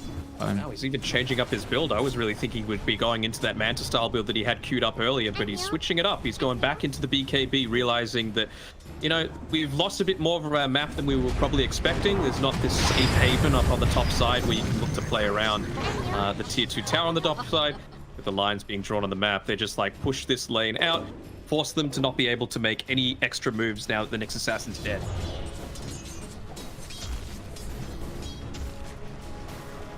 And it still feels like, though, yeah, Radiant is starting to ping Roche, like I was saying before. I mean, taking tier 2 mid is going to be a difficult task. I did think they needed another item for Prince, maybe with just Yash if it was that, but they're content. Medallion's enough. Actually doing a lot faster than I was honestly expecting, and Dire... Smokes? Look like it. No contestation. Okay. I think they just don't know. All of their vision is on the right-hand side of the map. Eventually they get the scan off, but it's going to be too late. They still got crazy team fight potential on Dire. I mean, a Vac into Magnetize, the AoE, Luna from Bob. A little lower. So, oh, nice spike Carapace. Stopping that highly. Would have only been for a support, sure, but it feels like EXECRATION will take anything at this point. They're still wanting to wait until Marb's got his BKB, which I believe he does now, yeah, after having assembled the Dragon Lance. These BKBs are going to be ever so important just against that shotgun's Reaper Scythe. That's probably something that Omega are banking on just to get the initial pick off and then have the numbers advantage, because they can then sustain fights for a long duration after that. He's got to be careful about his slots actually on Marb. If he looks to disassemble that Dragon Lance, he'll end up dropping one of the items on the ground because he doesn't have enough free. Be a rough life when you just continuously go for the disassemble gameplay. Yeah. Like, it's probably only going to be a band of Elven skin, but I mean, gold. Just got a bit more slow-paced action here. What do we feel like Radiant are waiting for item-wise to then, you know, group up and utilize the ages? BKB. I'm so close. About 100 or so away. Mechanism being built into by Van on his Necrophos here. We saw how effective Boom was playing around FBZ. Basically unkillable alongside Yopaj's Dragon Knight. So just waiting for the next usage of the Elder Dragon form. It's now daytime as well, so Luna doesn't even have that advantage of the extra Lunar Blessing night vision. Radiant smoke maneuver as they had the ward on the high ground, so they did scout out that Bob picked up the invis, or at least someone claimed the invis, so they're playing kind of more passively behind Prince, seeing if they can bait the Morphling. Baron's positioning is like he's under the cover of smoke. No Vendetta just yet. Playing on the front lines, he's got a lot more safety and security than the other members of his team. Someone's got to get a kill. It's like finally back here. They dropped the scythe? It's like, come on guys, let me just put someone in the grave. Like, it just feels so rewarding. It's just a snap. If they can catch Marb, on the other hand, then I mean, they've got a good amount of chain lockdown, yeah, especially having just purchased up that BKB, so doesn't have any. Yeah. Another jump in instantly. Marb's going to try and answer with the clips from the tree line. Scythe is out, so they're content with using it for the position 4. Do you go high ground? Eclipse used? Probably not. I mean, going high ground against a Darkseid, that's rough if you group up. Top lane. Oh, they caught out Bob. He could BKB TBR, but not now that Krish is showing up and they bring him down to a threshold where I don't think he can go for the TP. Krish, great recognition. Pops the BKB, will give them no opportunity for the escape, and instantly back to mid they go. Alright, well maybe now you can look to make a bit of a movement happen. Still, they are kind of slow, so Krish is going to use the remaining portion of that Elder Dragon form just to farm up for now. It's the Aghanim Scepter. I think that's what you really need to try and break the high ground. Just that unstoppable beast that's the Dragon Knight. You'll have the Necrophos, of course, backing you up. I believe Van's finished up the mechanism as well. Korea now. Prince's BKB. So I think it's looking pretty good for Omega. I'm kind of surprised at how unable Execration were at being able to stop this. I feel like Guy can still, like, we haven't seen them team fight at all. They have some incredible capabilities to take a 5-on-5 fight. Maybe they just look to kite the ages. I mean, they got another 50 seconds left on it, so they've lost tier 2s. They're only 2,000 gold behind. I feel like Dyer is still pretty confident in this game. All right, no cheating. How many kills do you think Van has been involved in? Bottom tower is under attack. 2? 1. Cool. 1 kill in 23 minutes, and still he's like 5th on net worth. You would probably expect a little bit more from your Necrophos at this stage of the game, but I mean, he really just is playing that like 3rd support role, kind of, where you're just backing up the rest of your team, you're not prioritizing doing any kind of damage. It's just about living. You know, the Hood of Defiance, the mechanism, the Yules. It's all just about buffing yourself up and making sure that you've got the tools to be able to protect your teammates if it is a really dicey situation. I mean, you're also seeing that Execration have all this team fight prowess, so going for the utility just to amplify Omega to group up and potentially tank through the ultimates and then survive afterwards is going to be huge. I mean, we really haven't seen it come into play. Just, do you feel like the Execration, does the fight have to go legitimately perfect for them to actually wipe, or can they be a little bit messy with their execution? perfectly capable of going on to the Necrophos.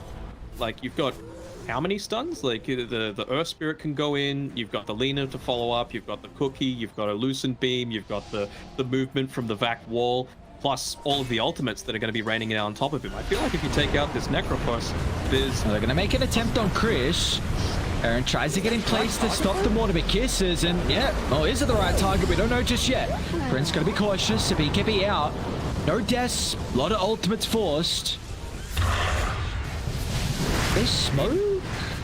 No Eclipse. Well, Dire are going to smoke. Okay, I honestly thought it was going to be Radiant, the ones that look to smoke, but they feel like they're still in fighting shape. I mean, no BKBs, right? That's the important thing for them right now. About putting down that Sentry Ward. Luckily enough, it's just out of range. Radiant one is bobbed. Find out here. Van would be a great target. D might be handy. You got to go basically straight away. Again, it's a ticking time bomb with those BKBs coming back online in about 30 seconds. I don't know how much usage you'll get out of the DD as well. Top's getting pushed in, so it's going to be very obvious with how they're posturing on the map. This lane's always been pushed in.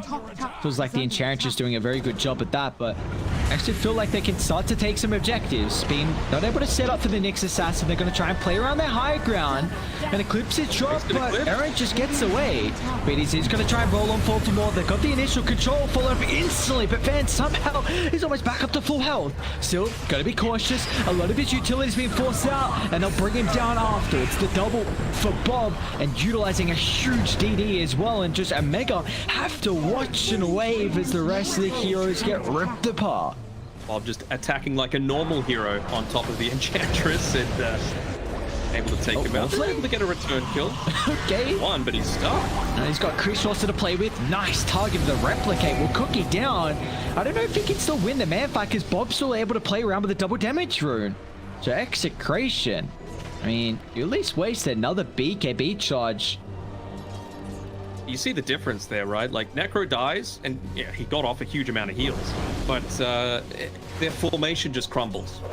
Right? Like, you don't have someone that is constantly going to be backing you up and providing you with that additional layer of support. So I like the fact that they went back for that smoke.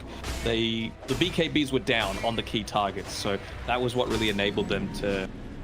They dropped the wall, they dropped the Mortimer's Kisses, sure, but it was the Eclipse and, more importantly, the Laguna Blade that was going to get them the victory in that team fight.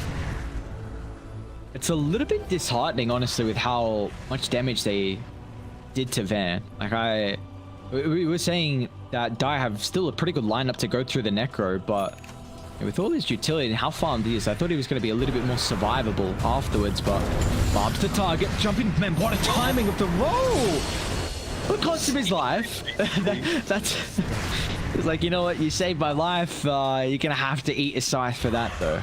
My bad, says Mob. Go into the Skadi. Don't hate it. I mean, against the Morphling and the Necrophos, and hell, even the DK, right? That regen reducer is going to be quite nice, in addition to just, you know, pure effect that it has on ranged heroes.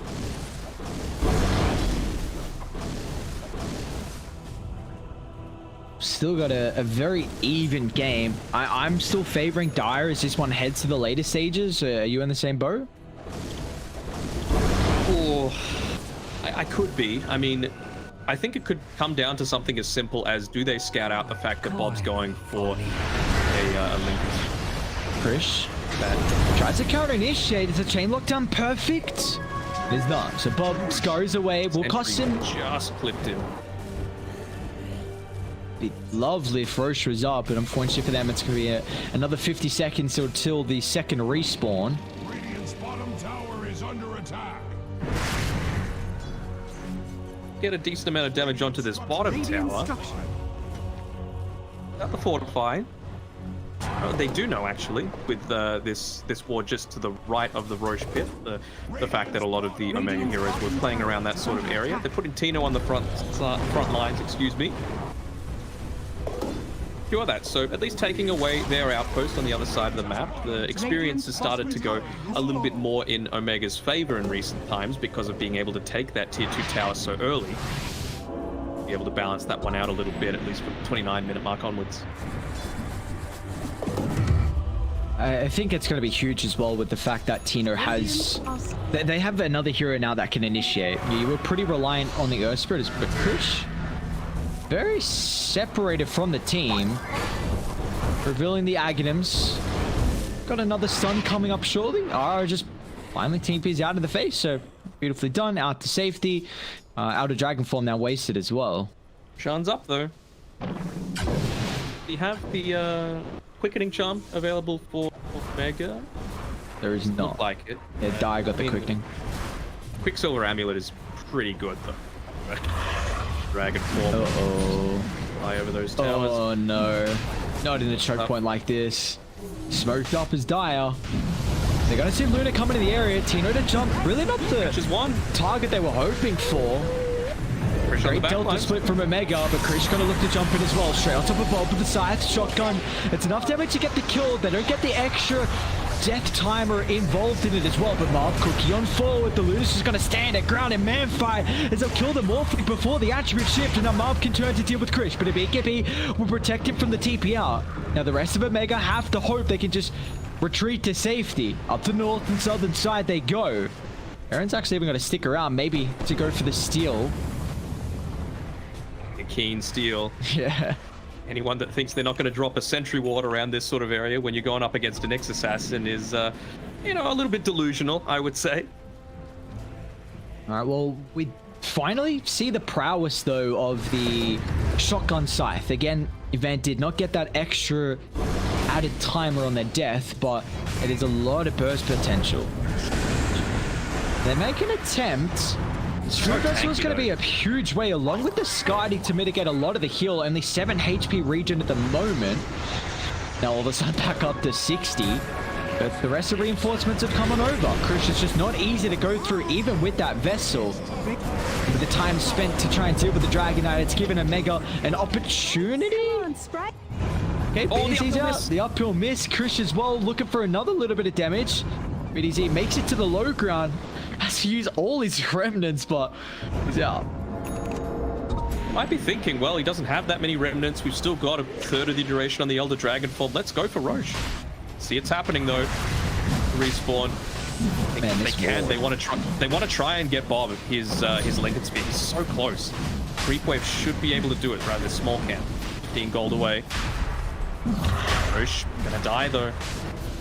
Who did he give the shard over to as well? We saw it previously.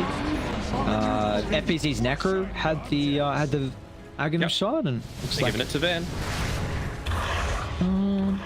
I mean, it's not. Also, yeah, I mean you can't use it defensively this game. I feel like it's just another. Once the E-Blade is off, is on cooldown, you can at least use it with the adaptive strike as perhaps like a mini shotgun. Wait, hang on. What happens? So when it hits someone, the death pulses pop out after that? Yep. Okay. Well, it gives them a... And also gives them that ethereal form. Instead of the 20%, I think, that Pugner and all that usually get, it's just 20. Well, it gives them a ridiculous amount of burst. Is that additive, actually, with Ethereal Blade? So E-Blade and the Death Don't believe Seeker? so. Okay. Don't believe so. But another important thing that it does provide is that now you've got this Lincoln Sphere, you've got an ability to pop it as well, as long as you're on point there with your positioning. It's going to be hard though, you know, Yeah, it's a definitely. Necrophos, you're slow. I was just going to highlight that. Like, it would be great if Krish has some way to pop the Lincolns. Not a whole lot of neutral items that can provide that anymore with the changes previously. Just got a Bob, but goes for this Creep Wave. Bob's thinking twice about that. He's just going to make the trip all the way back to base. He's got nowhere to be at the moment. See here, like the thing I was talking about before, it's not exactly with the Manta style. Again, Luna, twice now I've seen Marb look to queue up the Manta style to go for that kind of ghost push style. At least Tino's still able to do it though. You know, constantly just standing in these trees, getting these ion shells down on the bottom side of the map and forcing someone on Omega to try and come back and defend this. As soon as they do reveal that, then I'm sure that Execration will look to try and make a move and try and take out one of the other four. Radiant's bottom tower is under attack. Here you go, Krish. TP's down. Instant TP from Tino. They're going to look to smoke together. Hopefully it's not under any kind of vision. Bob's and the rest of the team have a smoke? I mean, that's the issue. They don't have one. So they're not going to be able to make this move quite as effectively as they would have liked. Yeah, it feels like either team with their pickup potential, it's very awkward at the moment. Radiant very immobile, reliant on the Nyx and DK to start these fights, but at the moment, Dire have got to a stage where they're tanky enough to survive through the initial damage. If it's just 1 or 2 heroes, you really need a lot more than that. Just comes down to how can you split up the map. Exactly like you were saying, Tina doing a very good job to force the DK down and then TPs away instantly to see if they could have an opportunity to get a numbers advantage fight, but Tino? Careful here. Yeah, they're looking to find him. Oh. Have vision. Yeah, no, that sentry was no, it was out of range, that sentry, so yeah. Spy sensors, I guess. What is the Nyx going for? Is okay, Aeon Disc. I was gonna say if Aaron's considering like an Aghanims or something like that, but it's not gonna be the case. Don't hate the Ags at all, like especially for this kind of line, where again it's just all about being enabling this Dragon Knight to be this unstoppable fortress of power. They go for a little bit of a cheeky play here. Zenki actually hitting the tower from the trees. I think they're happy right now to trade on Execration. Any kind of map control, tower damage that they're able to accomplish is a big win for them. They just got the Aghanim Scepter as well on the Darks here. Aaron's setting up top. Try and mount a defense. BDZ's looking to get a bit of a backstab going as well, though. They don't have a TP on Dragon Knight. At least he has haste. I think Dire also scans, so they're well aware of Aaron's positioning. So now they're actually going to TP back to defend. Prince is alone. Back. Oh, Tino, what a setup. The LSA follow-up as well. Instantly deals with the first life, and Bob just crits through the Enchantress as well. Van standing hand in hand, needs to try and get involved to protect Prince, or is he okay? Away from down to the eastern tree line, even has to pop the BKB just in case. But oh, Van, so immobile here for the Necro. I have to just hope and pray Spiderleg's back up in a couple of seconds. Is luckily enough that Execration, they were still stuck around that top side for a while. All things continuing to go Execration's favor, just the power of being able to split up the map again. All the lanes are looking in a decent spot right now for them. The double siege creep wave, well, so join in. I mean, you've got Marb here sitting in the middle lane. Careful, but I suppose Morphling's showing on the top side of the map. So a lot of that kill potential doesn't exist. Well, Aaron's just trying to be a nuisance. Oh boy. Tried to TP in onto the range creep with about 2 HP. Aaron just turns around and whacks it. Did see Bob underneath the observer ward bot. Scouting up Van at the moment. Bait. The protection. Dude, another LSA from Bob out of the invis, but kill from Van's going to be enough to drop this side to follow up. I mean, minimal damage at best, so Bob could just stand his ground. A BKB back up and available. The rest of the team looking to converge in the backline. Mark just drops the Eclipse. Solo ultimate to rain down Hellfire to deal with the Enchantress, and simultaneously off to the western side, Prince has been forced to use a super defensive BKB to get out to safety. So a lot has been expended here from Omega, and they've got to get out of dodge. A lot expended from both sides. Bobby used the BKB charge. It's down to 6 seconds now, and didn't have mana to really do any follow-up. Good assembling of the Aeon Disc as well by the Nyx Assassin, just getting out by the skin of his teeth. Got all the Ags to play with. Shard Blessing as well. This is like go either way. I mean, the big difference for mine is that roll in. BDZ once again is actually going to miss the target. Without the side to help for the burst, they at least get the stun on Tino with the silence pop as well, minimizing a lot of the team fight prowess. Now you got to think twice about how you take the fight. If Execration, do you reset or do you go brute forcing in? As Krish, well, he wants the engagement. He's going to jump on straight on top of the Snapfire. I can maybe play around with the Force and the Glimmer and attempt for the TPR, but instantly dealt with thanks to the Liquid Waveform. Got the Gem of True side as well on the Nyx Assassin. It's just going to enable on any of these heroes that are trying to be a little bit more elusive. You can see here the leader, of course, with the Shadow Blade. Glimmer Cape available. You've even got the Trickster's Cloak on Marv just to provide him with that little bit more capability to man fight. But well, they're pushing in onto the high ground, no glyph available, and Elder Dragon form doesn't have a huge amount of time left on it, but double BKB. Not fast enough as Prince. Attribute shift off and instantly they've got to retreat away. Very aggressive from EXECRATION, not looking to wait for the extra heroes to respawn. BDZ up, so he's got to look to roll in. Prince still got the BKB in the arsenal, and then just turn it back around, but simultaneously Lena, not enough opportunity to go through Van. Ghost Shroud enough to keep him alive. He's got one set of the barracks here. Oh, that's going to be claimed. They catch any more though. They're not TPing out as a group, so Van, that's the consequence when you don't retreat all together. And it does feel like even though they were able to take, you know, the lane of racks, they're circling on the ground, the sentry wall that's getting removed. But it does feel like one of these games where you're up against a Luna, right? A lot of these team fights are going heavily in Omega's favor, in my eye. If you lose one team fight on the Radiant side of the map and you don't have buybacks, I feel like you lose at least 2 lanes of racks, minimum. I mean, even you could just be thrown because Lena pushes so fast as well. Nearly level 25 as well, by the way. Ridiculously high levels, the Luna. DK is also standing pretty close to at least the experience at the moment. I mean, taking a look at the graph.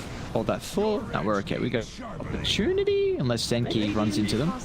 What's the probability? That's what I'm saying. 54% at the moment from Mega. Very even game. Only 1,000 net worth lead, and we're about to be 40 minutes in. Been even for a while, you know. It's been constantly back and forth. Seems like it's either team's game. That's the level 25 picked up by Marb. Are you lagging? No. Are you lagging? Yes. No, I'm not. I'm good. Uh-oh. No bueno. You got me? Yeah, no, I got you. All right, let's see what they're pulling out here on Radiant. Still, I mean, this is now make or break it with next Rashawn. Third of the game. So important to tell the story. And we got another 25 as well as Krish picks up the AoE Dragon Tail. Nice way. I believe... Never tested that. Does that mean that you're not going to get it popped by Lincolns? No, it shouldn't. If it's the same with the Sven. If you use it, hold that. Aaron? I spent Carapace timing once again. That aesthetic cap as well. Sure ended up saving it. And the Aeon disc. My god, just everything for Aaron to keep him alive. I'm still posturing really aggressive. They see that odd to be able to scout a little bit on the high ground. So the Sven Stormhammer, if you use it on a different target, you get the AoE stun. So I have to imagine it's the same with the Dragon Tail.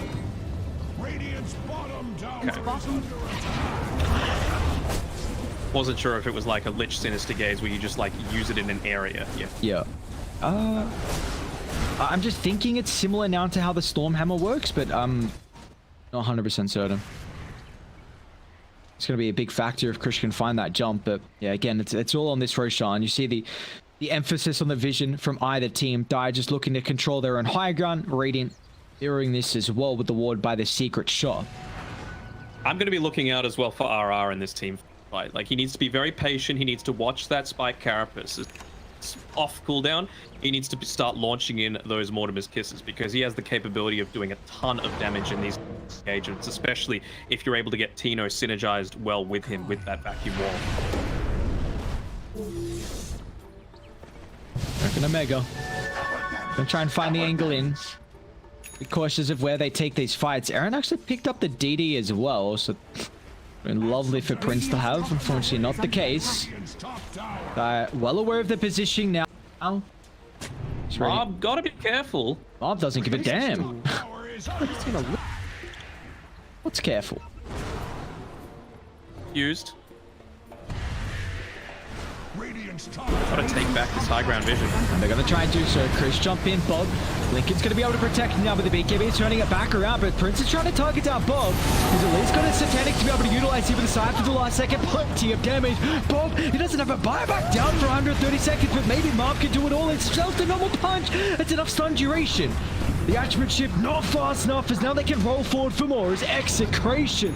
They don't need the Lina. What a beautiful fight along the high ground. Yeah, they were doing their best to try and wait out as much of those BKB timings as they could, but at the end of the day, you got to stand your ground and fight. And, well, luckily for them, they just had the damage eventually to go through. Tino coming in clutch there with the normal punch to catch the Morphling while he was still mostly Agimorphed. Aegis Cheese Blessing as well available. Radiant, no opportunity to steal this. They even bought back on the Nyx Assassin thinking they'd get a potential to make the play. And now you've given over the blessing to BDZ, so he's got the extra remnant to play with. Oh, wait, how's that work with Scythe? I imagine it's just guaranteed save. Yep. It's kind of like Shadow Demon, basically. It's as if they didn't get Scythed. I'd love to see him go blink next item then. Just play all off the back of trying to get rid of that Scythe. A 1-2 punch. Useful for just the E-Blade as well. I think that's asking a little bit too much for reaction times, though. Yeah, so okay. He does queue up the blink. Easy. It's going to take him a while to get that farm. He's also level 20. Any other 25s? Morphlings hit so recently with the waveform charges. Bob closing in on that 25 as well, but all of a sudden a big lead for Dire. 16,000 net worth, probability very much in their favor after that.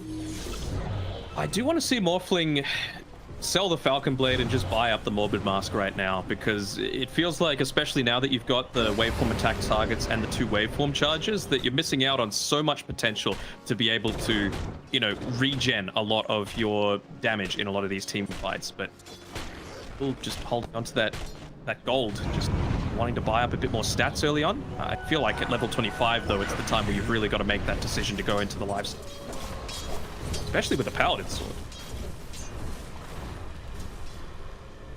The towers, you got to defend the tier 3s, otherwise very difficult to set up a formation once the glaives are starting to bounce around.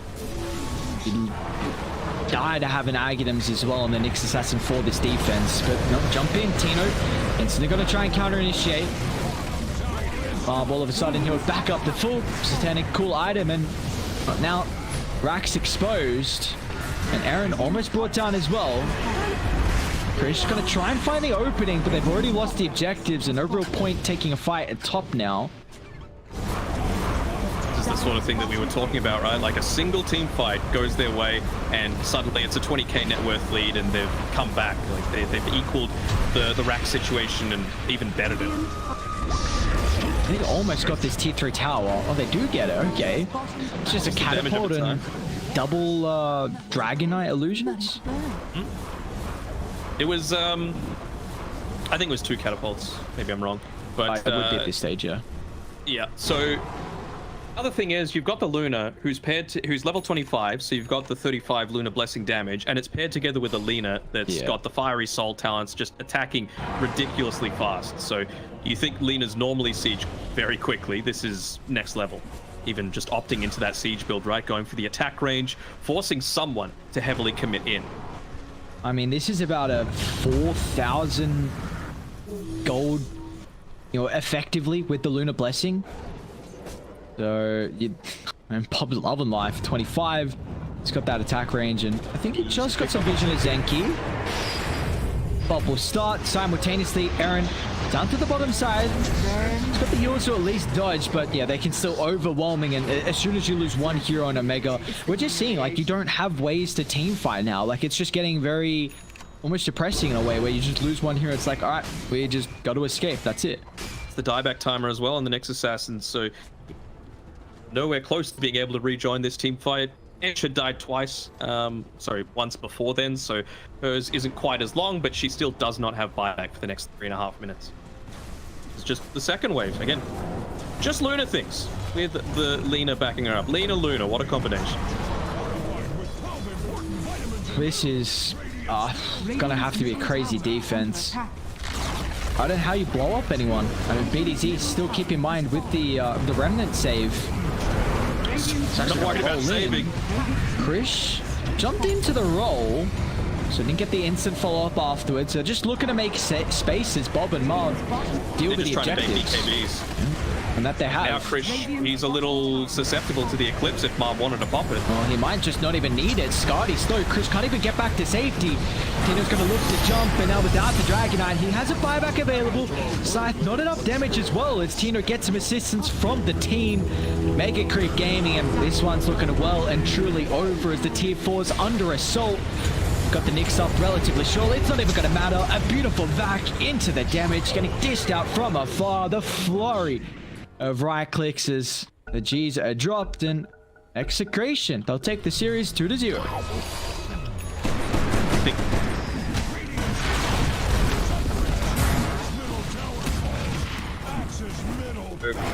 Unfortunately, we're giving that one up. We can see it was right up until about the 40-minute mark of that game where it was dead even, but you had much more of an early game oriented